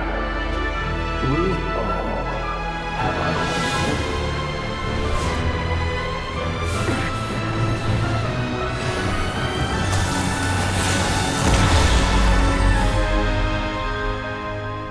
Reverie.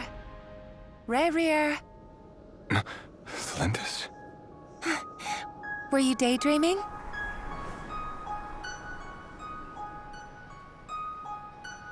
You still remember, Reverie?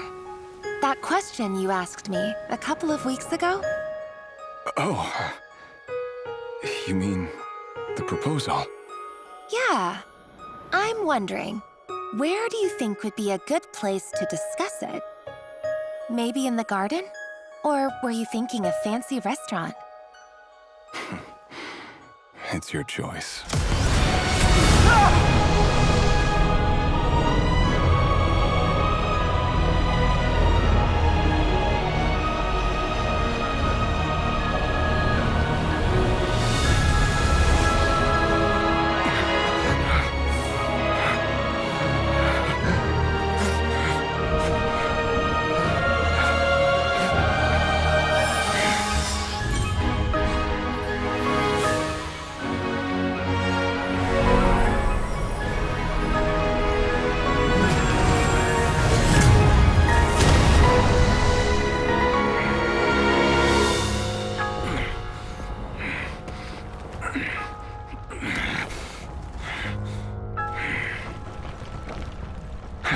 find you.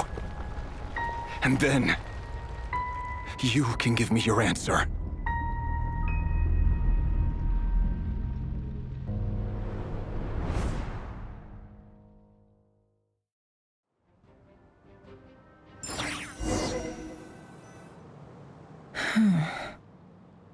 So that's how the Raker of Solnari was born. A monster created by circumstance is a monster all the same. Viewing other people's thoughts for too long can get uncomfortable. Right now, I'm feeling a strong sense of loathing. In a nutshell, the story of Conria is what happens when the truth falls by the wayside. Everyone tells little white lies, and before long, you have a huge pack of lies that destroys everything. Time to get back. His past is filled with sorrow, but the tale of any fallen civilization is one of endless tragedy. Cruel as it may be, that was Conria's fate.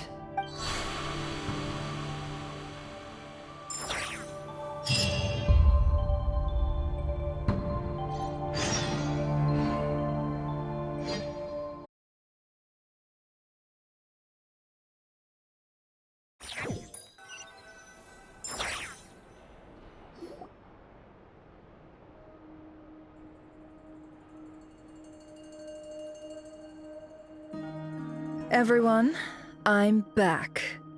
Can I get a standing ovation? Never! How are you holding up? Feeling okay? She's fine. Boss is a pro. Yes, I'm fine. You will have seen the events of Rarir's life through my thoughts. It's now clear that he is just a regular nobody, driven by personal tragedy, as he said himself. I mostly agree. There's only so much we can know about him from his memories alone, but they did give us a clear glimpse into his life in Conria. However, I would not consider Rarir to be a nobody. He was deeply involved in the events of that era. Yet, when the catastrophe of a generation strikes, nobody is safe. Sounds to me like you're speaking in riddles again. Is this you urging me not to abandon the people of Nodcry in their hour of need? That's not what I meant. Although I do hope you choose to remain a part of the plan. Without you, the mission ahead will be all but impossible. Then try to remember that I respond better to the carrot than the stick. And I don't appreciate being bossed around. Now, as for you, Missy, you were excellent. You stuck to the rules of the ceremony and kept your mouth shut the entire time. Bravo. Cool. So, can you fill me in on the deets now? Most of what I saw went right over my head. Patience. You'll hear the whole story, don't you worry. But let's meet up with the others first. It will save me narrating it twice. Yehoda? Yes, boss! Let me get that door for ya. That's more like it. For a moment there, I was worried you'd forgotten about the first clause of your employment contract. Forgive my curiosity, but what does the first clause say? It says I gotta do the annoying stuff that boss is too lazy to do for herself. Like opening the door, pouring the tea, yada yada. Is that right?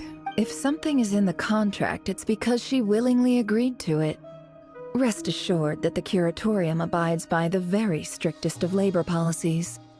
You don't seriously think I'm cruel enough to treat her like my slave? In any case, I've hardly shied away from my share of the work today.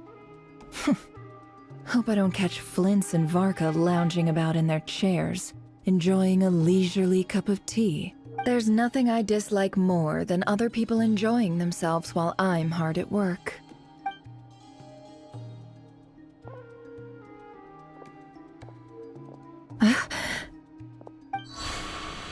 Oh no.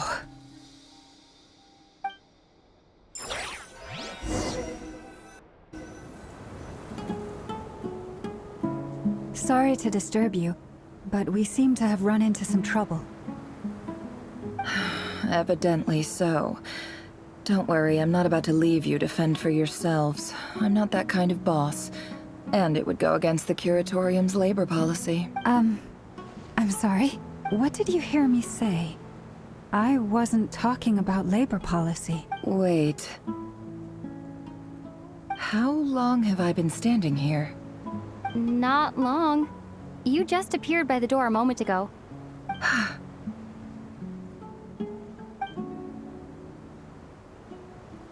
Boss, what's wrong? You look like you've seen a ghost. We've been tricked. We never left at all. Somehow I hallucinated that whole scene back inside the office. Hallucinated? But how? How indeed. This place should heed my will alone. All thoughts and actions that occur in here are just a result of pawns moving across the chessboard in a carefully calculated manner. And nobody has access to this chess set but me. So you control everything in here? More or less. But yes, it's a special technique of mine. Has anything like this ever happened before? Only once. It was the first time I used the chess set. Is there any similarity between what happened then and what's happening now? I suppose my thoughts are a little turbulent, which was also the case my first time. Is there anything I can do to help? The first clause of your contract clearly states that I only need your help with things that I'm too lazy to do myself. Meaning, you're not feeling lazy right now? Meaning, this is not something Yehoda can help with. The chess set is a personal treasure that I alone understand. I must be the one to find our way out of here. Boss, it's fine. Really. Let me do something useful. Oh, listen to you. Whatever would I do without you, Yehoda? What? Really? Yes, really. Where would I ever find another employee as obedient and servile as you? God forbid anything ever happens to you. Oh, okay. Well, anyway, I was thinking of fetching some water. There's gotta be a source around here somewhere. I suggest everyone finds someplace comfortable to take a rest. We gotta conserve our energy. Even though all this chess malarkey doesn't exist in a physical sense, mentally speaking, it's all real. And so is our tiredness and fatigue. You don't want to dismiss mental fatigue. Just because it isn't physical doesn't mean it's any less serious.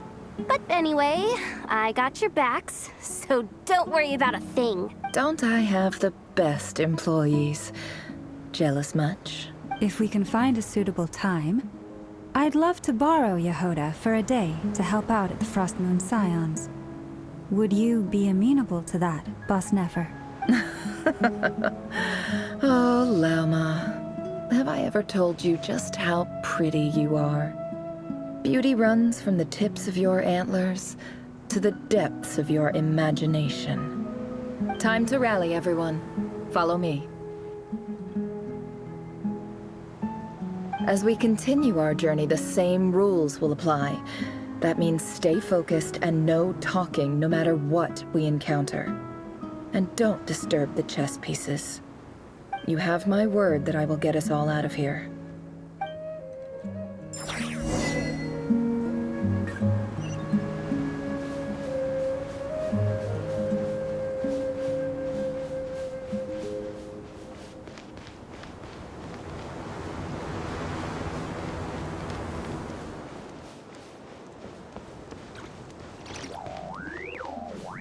This place looks familiar.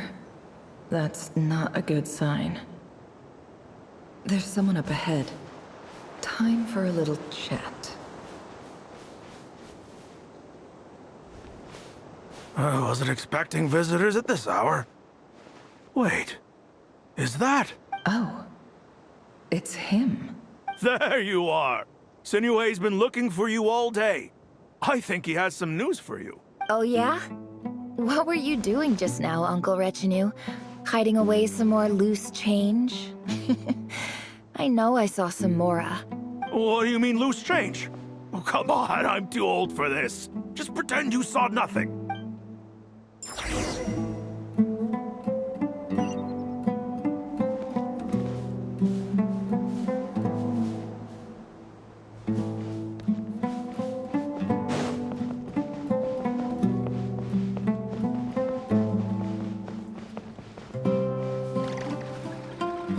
Hey, kid.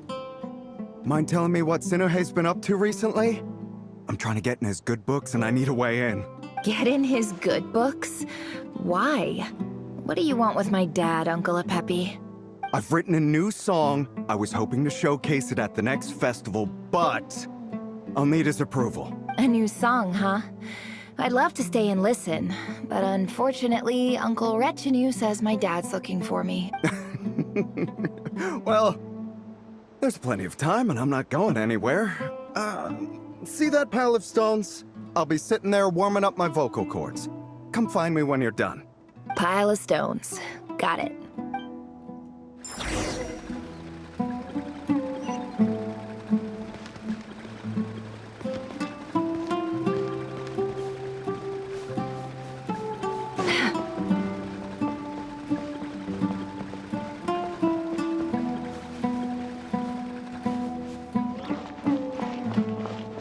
Hi, Dad. Uncle Retinue said you were looking for me. Ah, there's my little princess. If you'd gotten back just a little sooner, you could have shared the spoils of war with me. Spoils of war? Who were you fighting against, Dad? It was just a figure of speech. The aftermath of a sandstorm is no time to be waging war. I was talking about our war against thirst. I went out to fix our water supply problem, and now I'm back. Which means... We have a well again! That's right. I found a new one and brought back as much water as I could carry. It should last us for a good while. If it wasn't for these blasted sandstorms, our wells wouldn't be caving in. You wouldn't be spending all your time out searching for new water sources. As the chief of our tribe, I'm supposed to be leading us out of hardship and poverty. Onto better things. You know how prosperous our ancestors were. I've told you all the stories. And look at us now. Squeezed into these hovels. No one would choose this, if it wasn't for the endless wars over the years. But things are looking up. I started working with some folks from the academia a few months back. They gave me some contacts in return for my assistance in the desert. So you're the academia's helper now? Special ambassador, they call it. Think of it as a partnership. It's nothing bad, okay? We've been isolated here in the desert for too long. Seeking opportunities elsewhere is the best thing for us, and the fastest way to progress. So, do you get anything good out of being a special ambassador? Of course. My luck's improving all the time. One day, I swear I'm gonna lead us out of this place. We'll find somewhere new. Somewhere better.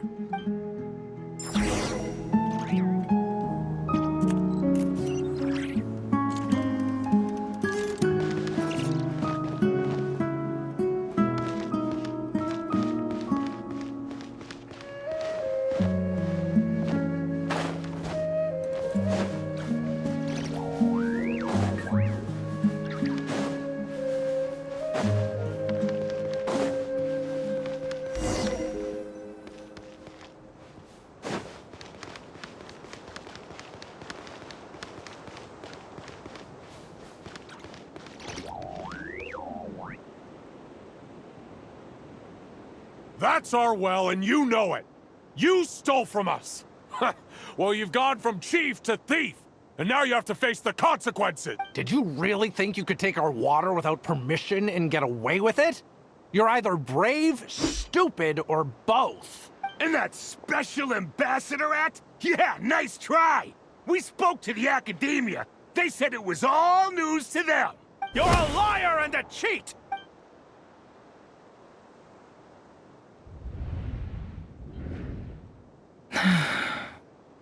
I heard Yehuda gasp, but I don't blame her. Most people are terrified by the sight of blood. Corpses strewn across the ground. The wounds are clearly from scimitars and daggers. The desert dwellers' weapons of choice. There's a handwritten note on the ground. Let's see what it says. Halil, this is Sinuhe, chief of the Shimti tribe. Surely you remember me.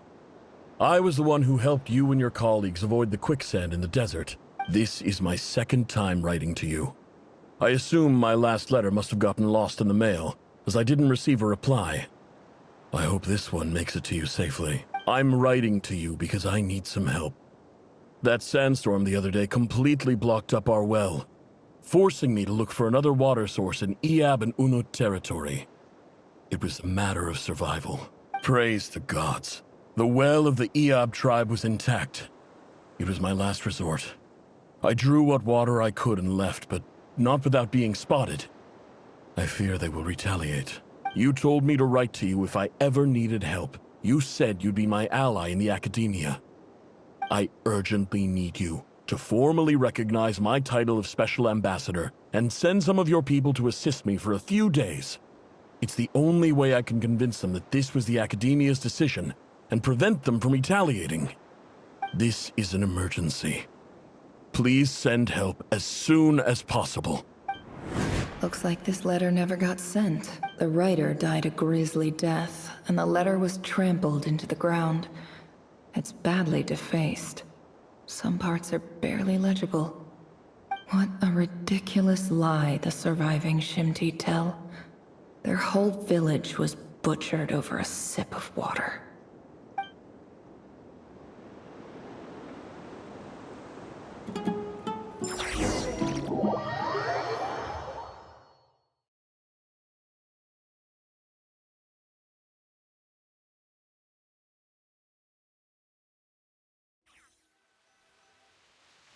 Ah, officer. Welcome. Welcome to our humble village. I thought you would at least have the courtesy to provide some respectable libation. This is the finest wine our village has to offer. I promise.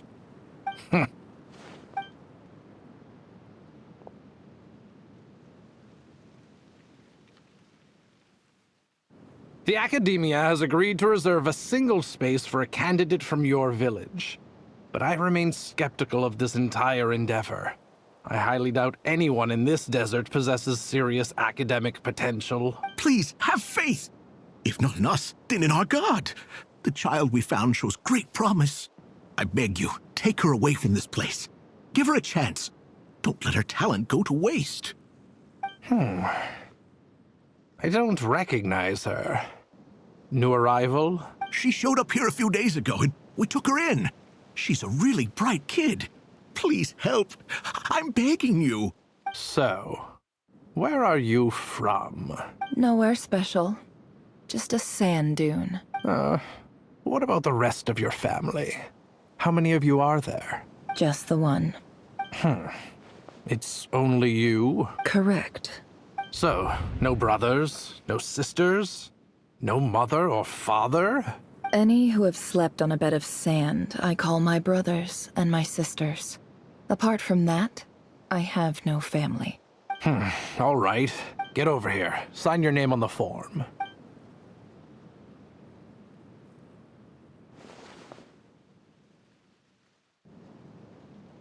Never?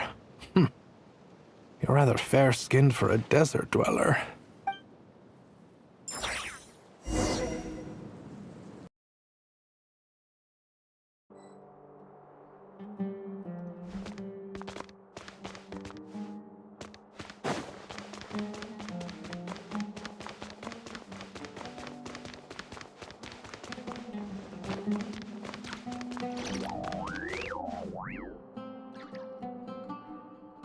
Nefer, this term's assignments have been issued already. Please read through the materials thoroughly, conduct your own additional research, and then write an essay on the topic. Yes, Professor, I'm aware. I just had a couple more questions I wanted to get your perspective on. Oh? Please, ask away. Well, I saw the other students' problem sheets, and I couldn't help but notice that my assignment is much easier than theirs. Do you really think I'm a weak student? A weak student? Goodness, no. Quite the opposite. You have a sharp mind. Almost too sharp. I think what you're saying is, a weak student wouldn't have noticed the discrepancy. And if they did, they certainly wouldn't complain about the lighter workload. You see, sharp as they come. You see things the way they are. And I'm sure you know why they're like that. Because of where I come from. Because I'm different. I'm sorry, Nefer. I don't like it any more than you do. It's just... Anyway, you said you had a couple of questions? What's the other one? I wanted to check. If someone sent me a letter to the Academia, where do I go to collect it? Ah, your family wrote to you. Well, as long as they put your name on the envelope, someone should hand it right to you. Not exactly. It's not even a recent letter. I was just curious where the mail would end up if no one collects it. The House of Dana, I expect. I know there's a box for unclaimed mail somewhere in there, probably sitting on a shelf. Whatever you're looking for, that'd be the place to start. Okay, got it. Thank you, Professor. Oh, don't mention it. Honestly, I feel like I failed you. I'm supposed to be your teacher, but I haven't taught you anything. Hey, don't say that. You're a great teacher, and you do your best for all your students. But the rules are the rules. You're not allowed to teach students like me. It's not just the Academia either. The whole world bends over backwards for the successful and leaves the losers to suffer and die. Oh, my dear child. Don't tell me you've given up on life already. I haven't. I just think that if you want to make it in this world, you have to find a way to become successful.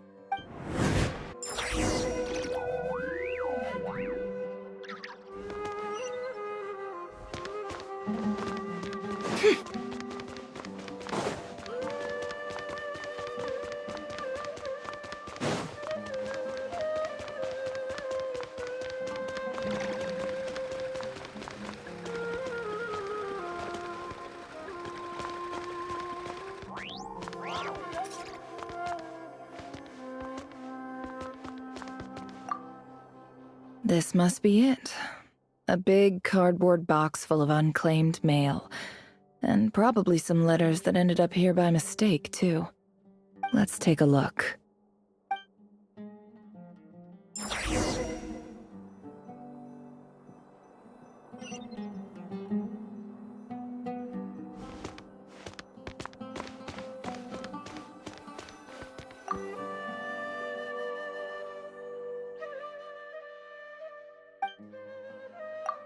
A dilapidation survey from Port Ormos.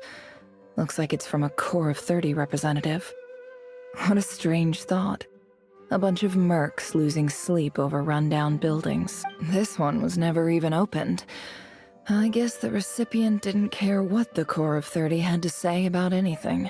Who was it addressed to?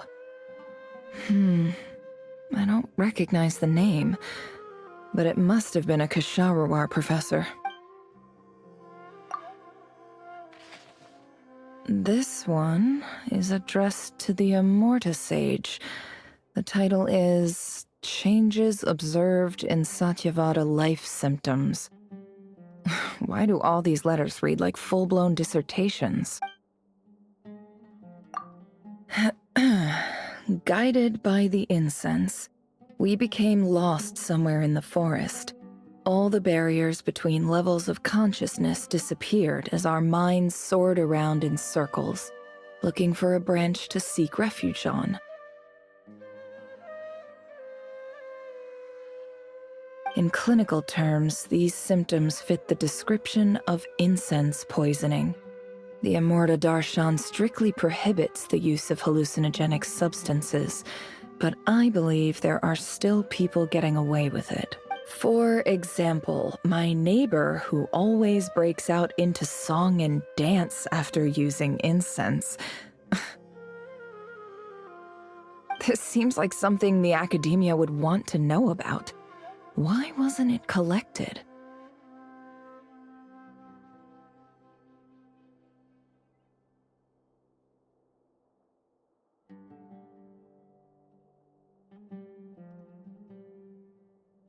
Wait, what's this written on the back? It's so small. The note says, "The sender authored this letter while under the influence of mushrooms. I would send it back, but no return address was provided. Stamped by the Grand Conservator of the House of Dana." This next one is addressed to Grand Sage Azar. A few words of protest regarding recent changes in Sumeru's educational policy. In recent years, the academia has taken on a small number of students from the desert region, as per the policy to this effect. However, it appears to me that these students have not, in fact, been provided with educational opportunities that are, in any meaningful sense, equal to those enjoyed by their peers, as well as receiving dumbed-down assignments and perfunctory tutoring. They do not even have full access to the Akasha system. Education is the fundamental purpose of this institution, which should go without saying in a nation whose founding virtues are knowledge and wisdom. I ask you, is the lip service we pay to the policy of education for desert students truly the standard of pedagogy to which the academia aspires?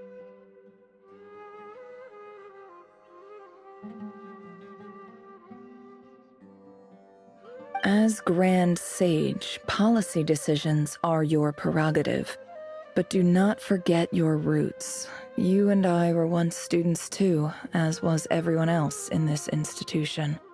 I do hope you will give some serious attention to this matter. I encourage you to discuss issues like this with myself and others, and listen to some alternative opinions. Great letter.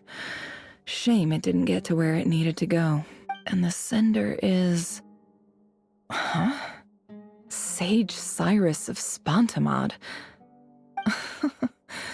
I didn't realize anyone else even knew how bad students like me have it in this place. So this is where letters from the Sage of Spontamod end up? Nice one, Grand Sage. Really enlightened leadership. Whatever. This isn't what I came here for. Moving on. I'm not exactly holding out hope that a letter sent from the desert would even make it here. But if it did, where else would it end up if not in this box? I can't believe how much discarded mail there is. Must have been years since someone last went through it all. And this is just one box. The whole House of Dana is boxes on shelves. I don't believe for 1 second that any human being has sat down and read through all the documents in this place. Who has that much free time on their hands? Wait, could this be it?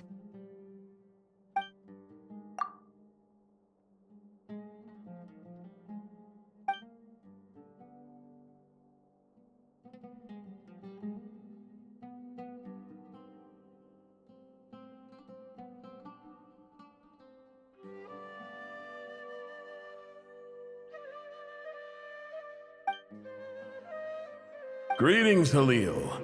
My name is Sinuhe, chief of the Shimti tribe. I was the one who came to you and your colleague's aid when you ran into trouble in the Great Red Sand. I don't know how well you remember it now, but I brought you to safety and gave you some water and other supplies.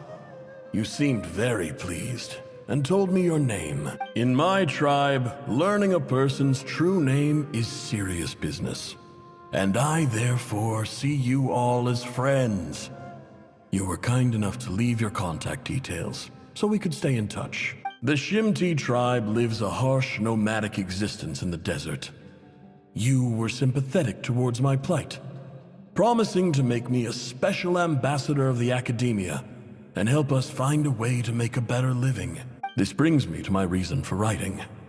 Our tribe has fallen on particularly hard times, and I would like to ask for your assistance. There was a terrible sandstorm a few days ago, which blocked up the well in our land.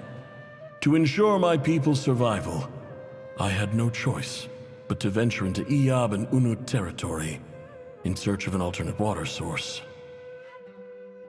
The Iyab and Unut are descended from the Thamudians, while we trace our ancestry to Tulatala. We worship the Lord of Flowers and have had relatively good relations with our fellow tribes up until now. I found a well belonging to the Eob tribe. They declined to help us, but I really had no other option. So I took some water to keep me and my tribe alive. My actions are certain to incur their wrath.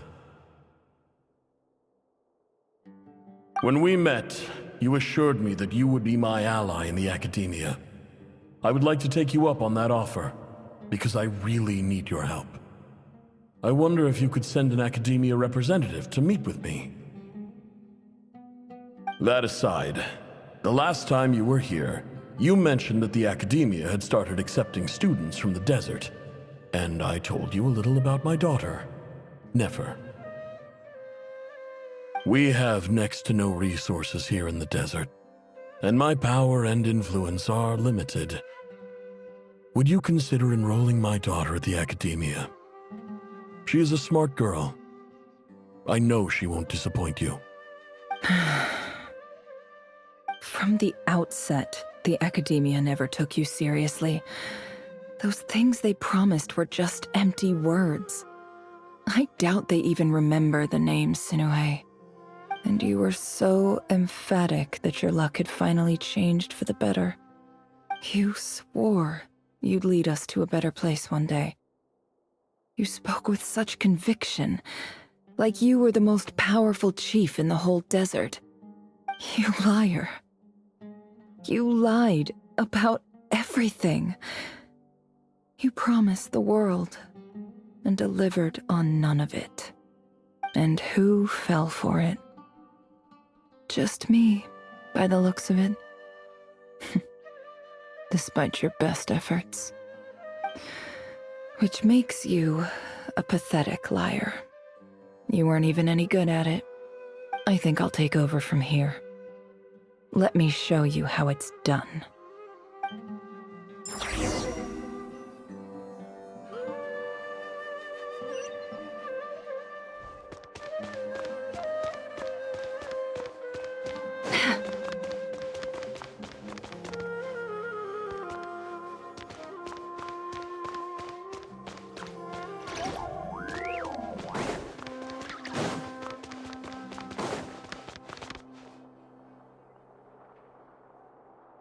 I just came to say goodbye. Thanks for everything you've done for me in my time here. Nefer?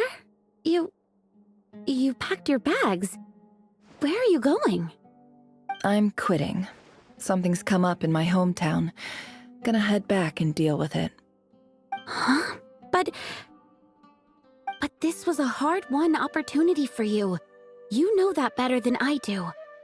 It was, but it doesn't matter. I have more important things to deal with and they can't wait. Oh, and I didn't want to overfill my bags, so I left some incense on your desk.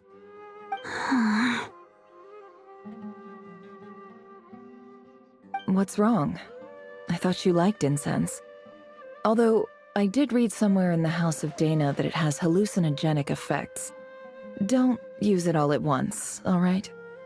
Isn't this the stuff you brought from your hometown? You're just letting me have it? But you said it's a rare and valuable commodity. Yeah, about that. I lied. It's not rare at all. There's this bunch of ruins near my hometown that are practically overgrown with this plant. It's not worth much. Keep it, it's fine. But Nefer... Alright, that's all from me. You take care.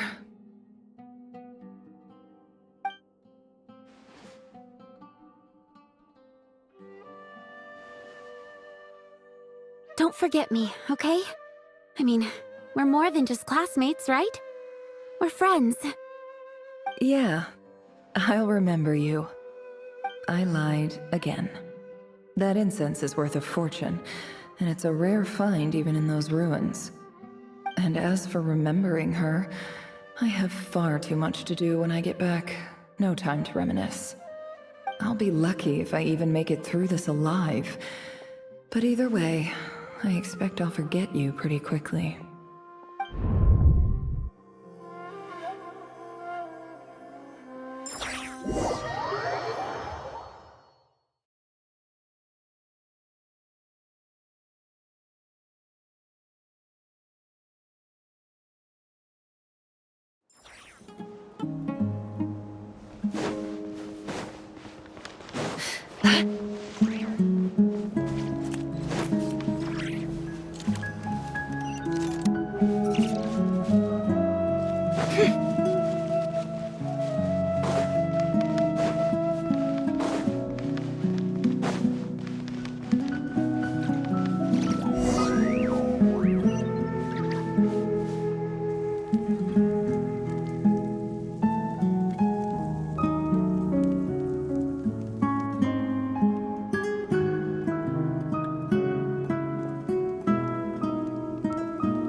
It's a pleasure to meet you, Mr. Arif.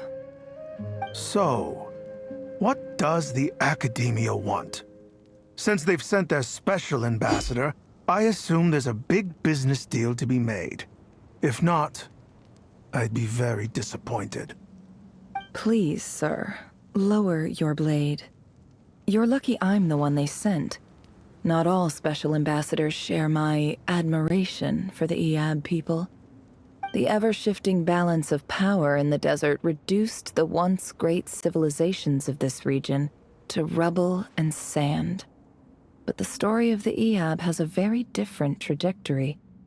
Others grew weak, but you grew strong, beginning in obscurity and moving to prosperity. You're the only ones who defied the trend. Huh. So, you do know who you're dealing with? This well is the perfect symbol of your strength, is it not? It used to belong to the Unut, but it looks like you have control over it now. You're not wrong.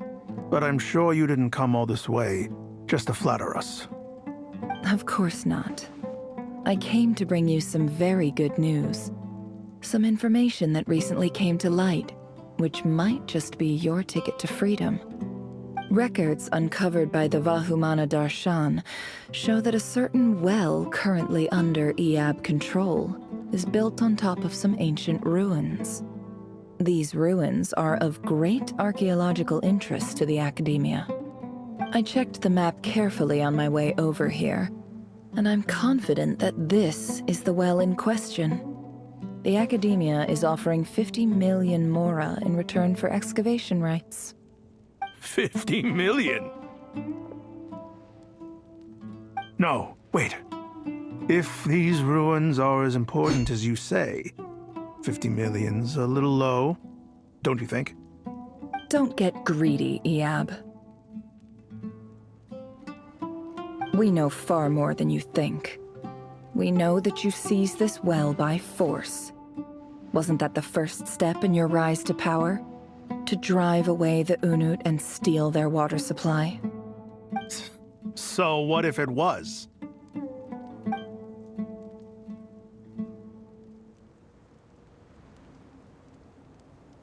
Don't worry. As unscrupulous as it was, it's something we're willing to overlook.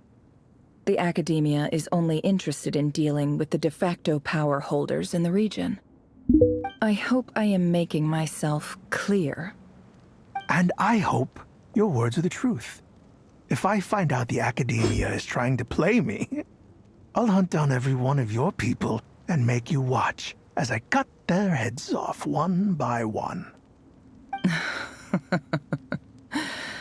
I assure you, Chief, that would not be in your long-term interests.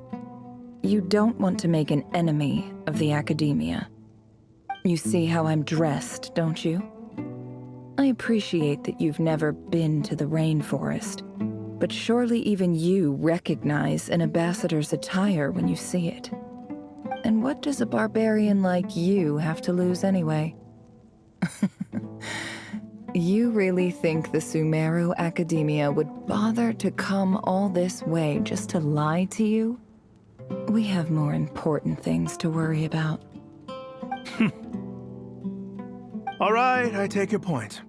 The Academia is the highest authority in the land. I'm sure you're trustworthy people. In that case, we have a deal. We will sell you the excavation rights. I'd like to thank you, Ambassador. This is good news indeed. Excellent news. In fact, it calls for a celebration. Would you do us the honor of staying a while and enjoying some Iab hospitality? Gladly. I am partial to wine myself, and I trust you are as well. So let's indulge in a few drinks together, in celebration of this momentous occasion.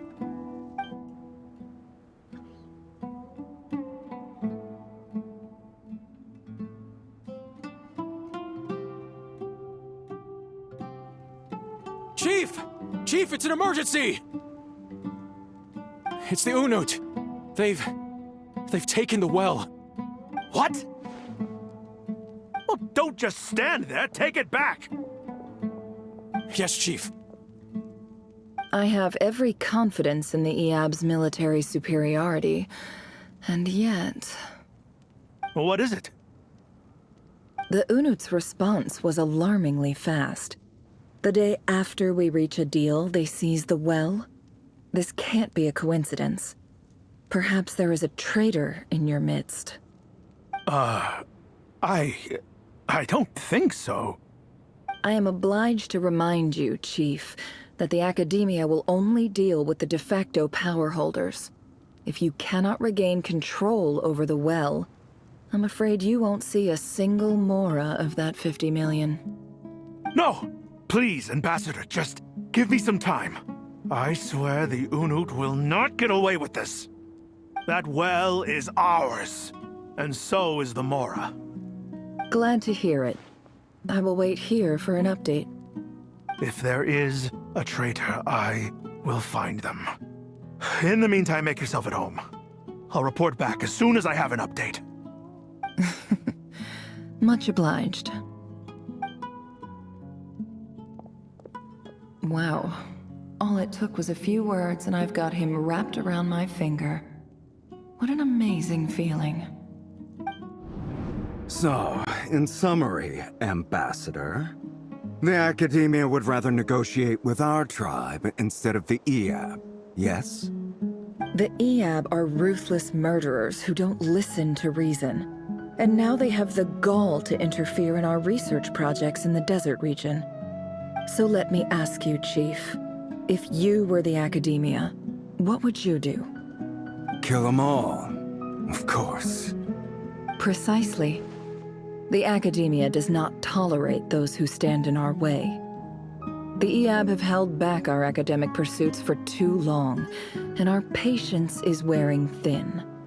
At the same time, there is simply no way that the Academia can be seen to be intervening in desert affairs.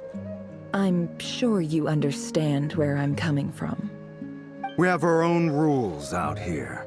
If the rainforest dwellers raised arms against a desert tribe, it'd start a bloody war.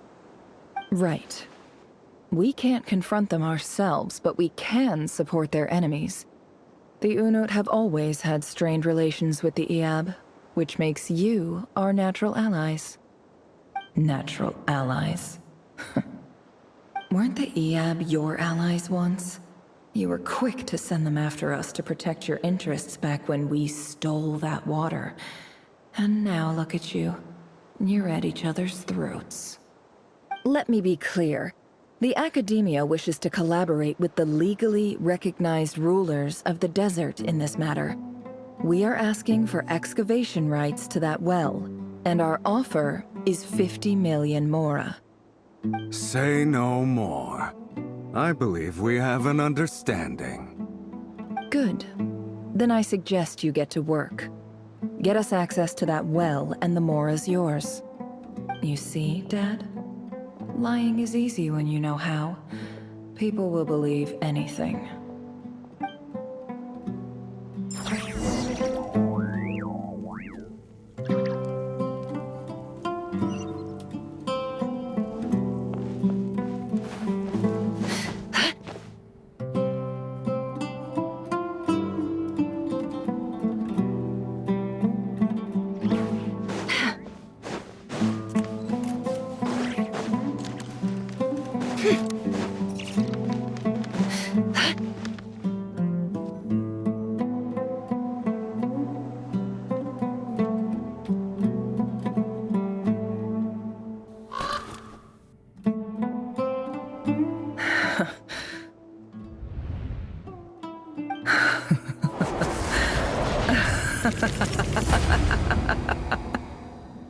Look at yourselves.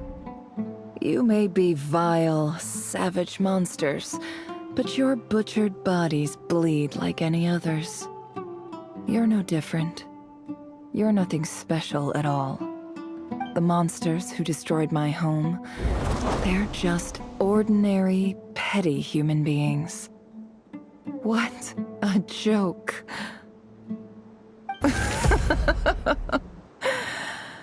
I think we're even now. Maybe I've even done the desert a favor. It's a better place without all these people around. Oh, Sinuhe, my gullible fool of a father. Perhaps if you'd been as ruthless as I was today, our tribespeople would still be alive. In this dog-eat-dog world, a chief needs to be tough to survive. But you couldn't do what had to be done. So I did it for you. Nefer, it's okay. All of this is in the past now. I believe I remember you promising to remain silent. Yeah, but even so... Yehoda, is there anything you can do to ease the tension? Alright, time for a sharp turn onto a completely different topic. So, anyway, that's enough of that. When are we getting out of this place? Feels like we've been walking forever. I'm getting pretty tired. Oh, Alma, you tired? Yes. If we can find somewhere to sit down, I could certainly do with a rest. It's not far now. There should be a temple just up ahead. Yes. Really? A temple? That's where this story ends? I guess that's how things go in the desert. Desert dwellers can never escape their destiny. Or so everyone says. I never wanted to believe it, but looking back now, I'm as desert as they come. You mentioned a temple. What's waiting for us there? My biggest trade secret of all. Ah. Then I'm guessing it's where you got your power from. The power to peer into other people's minds. I didn't know you were clued up on any other religions. I'm no expert in the history of Sumeru, but since you come from the desert, I would imagine it has something to do with King Deshret. Sounds impressive. Ah, I know who you mean. General Mahamatra Sino. The spirit of Hermanubis dwells within him. That's Boss Neff for ya. She knows everything. Sino's hardly a figure of obscurity, but I know about Sethos too. What about him? Is he a big deal or something? Well, he's not a small deal, let's put it that way. Please, this is the bare-bone basics. Save the flattery. Thanks for your patience, everyone. I'm sure it's been a lot to take in. With any luck, that's our exit just up ahead.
I don't have anything to add about any of this stuff. Like, look at that statue, for instance. I want to do the whole name-dropping, this girl knows her stuff thing too, but I've never seen anything like it before. A statue with the head of a bird. That's Thoth, the Ibis King. one of the 7 pillars of King Deshret. The legends say that he, the Crocodile King, and the Goat King were the 3 retainers of King Deshret. Let's take a look.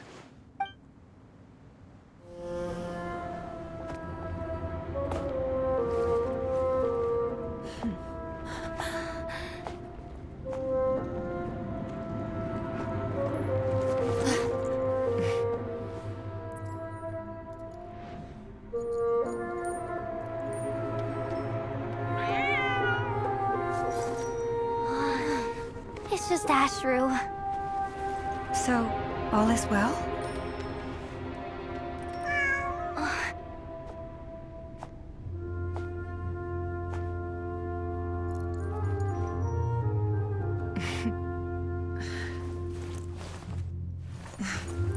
Typically speaking, at this point, the world disintegrates.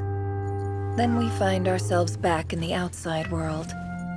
Besides, these are my memories. There's nothing to fear. You're sure? Of course. It's almost over.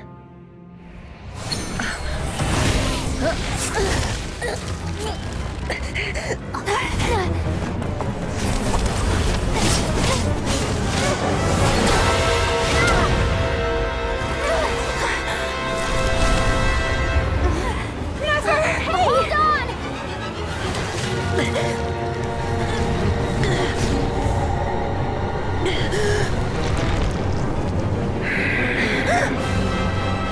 Knowing too much is always a death sentence. Speak for yourself.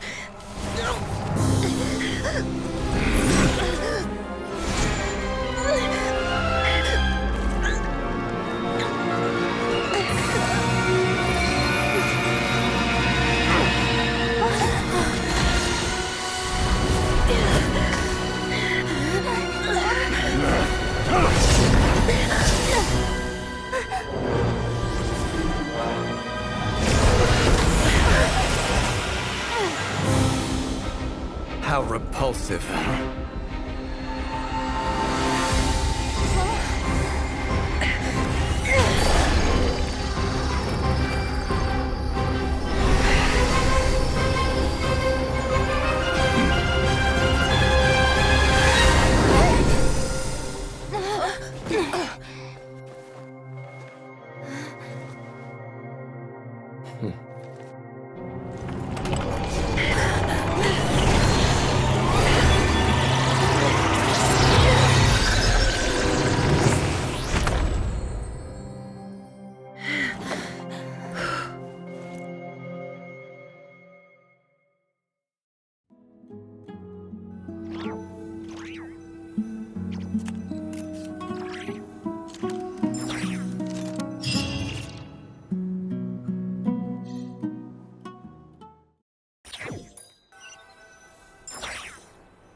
Timed that pretty well, didn't I?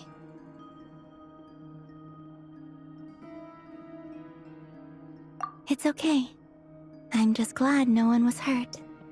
Paimon noticed you doing something too, Dainsleif. Were you helping get them out? Of course. When I asked Nefer to conduct this investigation, I was not naive to the dangers involved. I had a duty to ensure your safety. Good to know your sense of justice is still intact after all these years. I take that to mean that you saw the truth. That comes as a great relief. I certainly did. And thanks to your help, I also managed to trap Rerir inside the chess set. Whoa, really? How'd you manage that? Well, to be honest, I sensed that something was wrong long before we made it to the temple. By using this fragment to probe into Rerir's past, well, the monster formerly known as Rerir. It seems I alerted him. I was tracking him, then he caught on and started tracking me too. Can't say I'm surprised. But how did he track you through your thoughts alone? That shouldn't be possible. Rerir was a secret agent who reported directly to the Vinster King. He is an expert at finding a trail and hunting down his pursuers. No wonder. He infiltrated the chess set, read my thoughts, and built a new virtual chess set inside of it.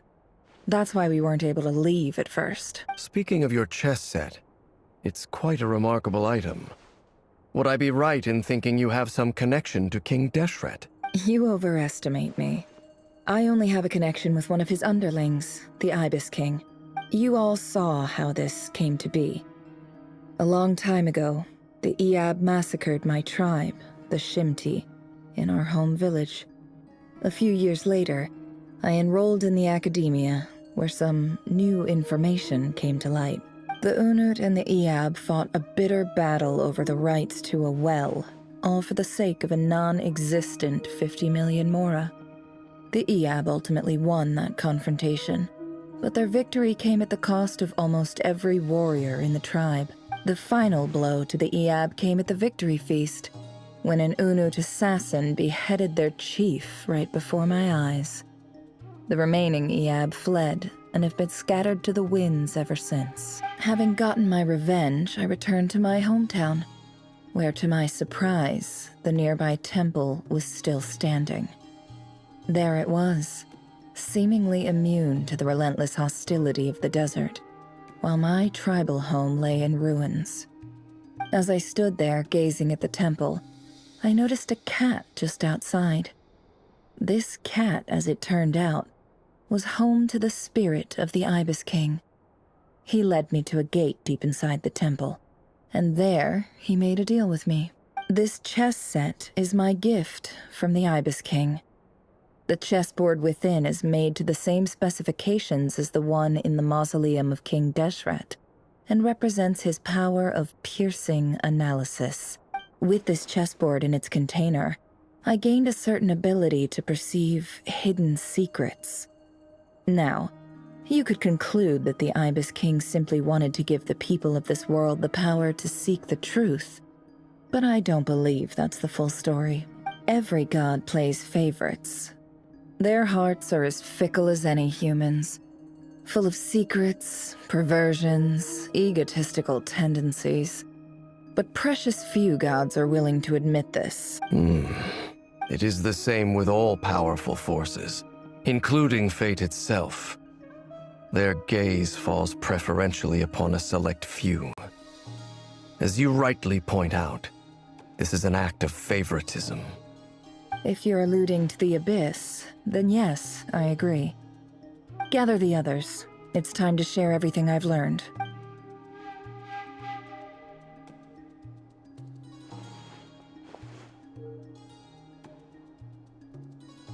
Thank you all for being here. As promised, I did some further investigating into the Reicher of Solnari's background.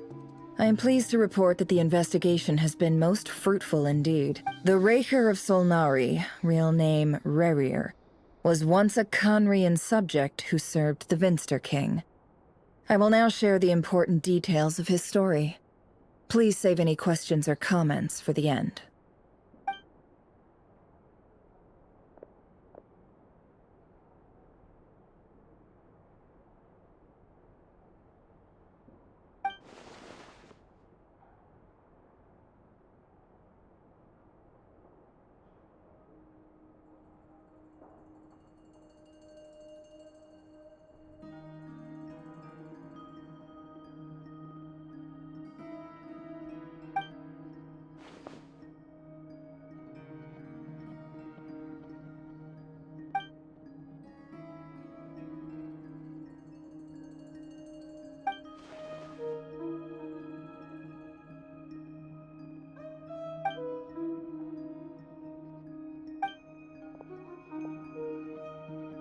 So that's why he's so obsessed with the moon. A tragic tale, to be sure. But it does not excuse his many transgressions. No matter how much Rerir suffered in the past, the fact remains that he is what we know today as the Wild Hunt, wreaking havoc upon innocent lives in Nodcry. He becomes more dangerous with each passing day. If left unchecked, it is simply a matter of time before all of Tevat suffers the consequences. This is a threat that the Knights of Favonius cannot ignore. A question for Miss Columbina. Forgive me if this is presumptuous, but have you ever seen the spatial gateway that appeared in Rerear's memory? Never. But I have heard stories of something called the Moon Gate, and this seems to fit the description. Miss Lauma, any thoughts on this? In the lore of the Frost Moon Scions, the moon is believed to hold many secrets. Some sources speak of ancient knowledge, others of a gateway to the unknown. The term Moon Gate is one I have heard before. But as is the case with all of our legends, there are no records of any first-hand witnesses. We cannot know whether it truly exists. Then back to Miss Columbina. As a moon goddess yourself, do you have some idea of where the Moon Gate leads to? Not at this stage, sorry. I do hold the power of the Frost Moon, and my strength is recovering well. I can sense that the gate would open at my command, but... But there's more to the power of the Frost Moon than that? Yes. A moon goddess has the right to open the Moon Gate, since it is a path to the moon. But as Nefer mentioned, holding open a spatial gateway takes a huge amount of power. And right now, I need to conserve my energy to fight the Rahier of Solnari. I'm afraid this is one mystery we may have to leave unsolved for now. I agree. Better to save your strength. But if you'll humor me for a moment, I have a bold conjecture of my own regarding the world beyond the gateway. I highly suspect that neither Tholindis nor Rerear made it through unscathed. The evidence pointing to this is the fact that the Rahier of Solnari exists in the form of countless fragments. With the abyssal power he wields, no ordinary foe can touch him, let alone tear him to shreds. And yet, the Wild Hunt proliferates wherever his scattered fragments lie, drawing hordes of monsters to many different locations across the land. So your theory is that Rerir was physically torn to shreds by some powerful force? Hence, why the Wild Hunt is a distributed phenomenon, rather than a unified one? Makes sense to me. Explains why the Wild Hunt is so pervasive, and why he's been trying to piece himself back together. Without the power of the Abyss on his side, he almost certainly would have perished the moment he was torn apart. But the Abyss, much like a curse, has kept him alive. I could not agree more. The power of the Abyss is most surely a curse. It is a compelling explanation, and one that accords with my present understanding of Abyss creatures. Whether the life form in question is primitive or advanced, if a curse has extended its lifespan unnaturally, it will continue to survive in spite of everything. This raises some interesting questions. I will run some experiments and see if there is any validity to my suspicions. That being said, regardless of whether my research bears fruit, I would like to thank Miss Nefer for conducting such a thorough investigation. Already, it has greatly enriched my understanding of the entity we face. My pleasure, Mr. Albedo. I too hope that the information I have shared today proves useful as we look to formulate the next stage of our plan. Hey! What is it, Dainsleif? You look really upset! It's just... when I think of the man I once knew as Rerir, I struggle to understand why things had to turn out like this. The two of you used to be friends, didn't you? I don't know if these words will bring any comfort, but my heart goes out to you. Mine too. We can never know all the hows and whys of the way things are. The moon and stars are full of untold secrets and lies, and the skies are host to many more mysteries than these alone. Yet, none of that can begin to compare with the complexity of human life. Those are the first comforting words I've heard in a long time. Thank you, both. Well, I think this is a good place to end today's meeting. I'm sure Nefer needs some time to recover. She's been through an awful lot today. That's very thoughtful of you, Lama. Of course. Sounds good to me. Take some time to rest and digest before we reconvene to nail down a plan.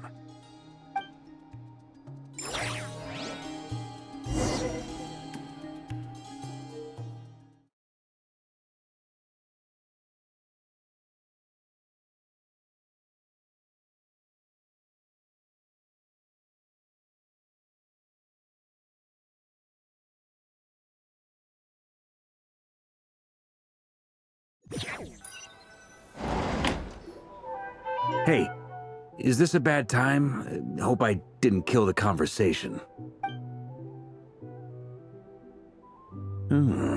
Nice room.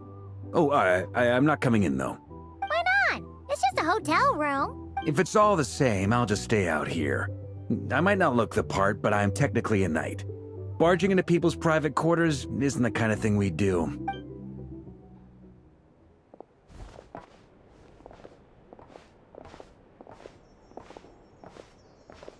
Anyway, Nefer went back to the curatorium to get some rest. But before she left, she shared some things with me that I thought you should be aware of. Firstly, although she managed to trap the Raker of Solnari inside her chess set, there's no guarantee that the power of the Ibis King is any match for one of the 5 sinners. Their powers are beyond our comprehension. It's only a matter of time before he finds a way to break out. We have to come up with a plan and take care of him before that happens. Honestly, Paimon figured that might be the case. So, how long have we got? Well, I asked her that same question.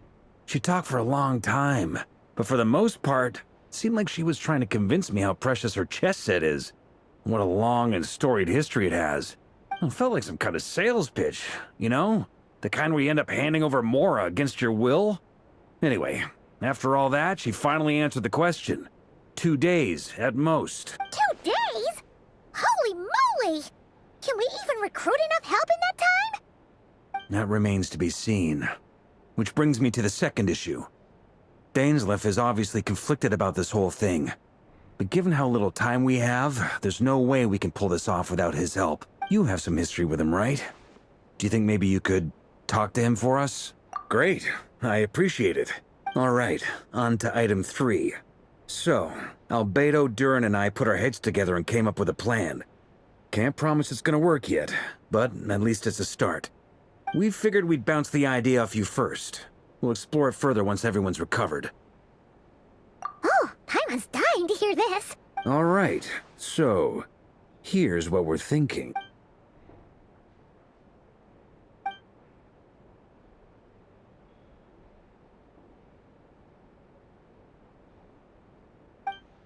We felt a little uneasy about roping you into this. I mean, firstly, you're not locals, and secondly, none of us are your boss. You're well within your rights to refuse if you so choose. Roping us in? Why would you even say that? We know the stakes here. It's all of us against the Raher of Solnari, or none of us stand a chance. I choose my words very intentionally, I'll have you know. I like to think there's an art to striking a down-to-earth tone even when the stakes are through the roof. Sir Varka, I have a few thoughts about this plan. I'm all ears. I think we can be more flexible with how the roles are allocated. In my view, the most sensible lineup would be like this.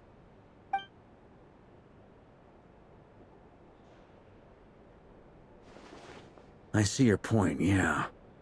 But if that's how we're going to approach this, you'd better make sure you're ready. To be clear, I don't doubt your abilities. Far from it. I just want to make sure. Are you really willing to take all this on? I want to do everything within my power. The Raher of Solnari is a truly fearsome opponent, and if I do my part, it'll greatly reduce the risk for everyone else involved. Well, that tracks with what I've heard. Jean's mentioned in her letters that you're so diligent it's almost abnormal.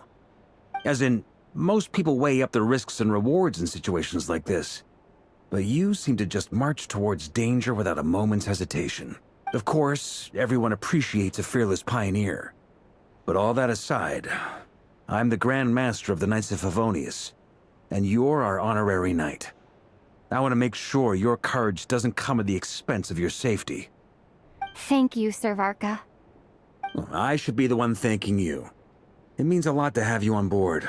I'll give some serious thought to your suggestions.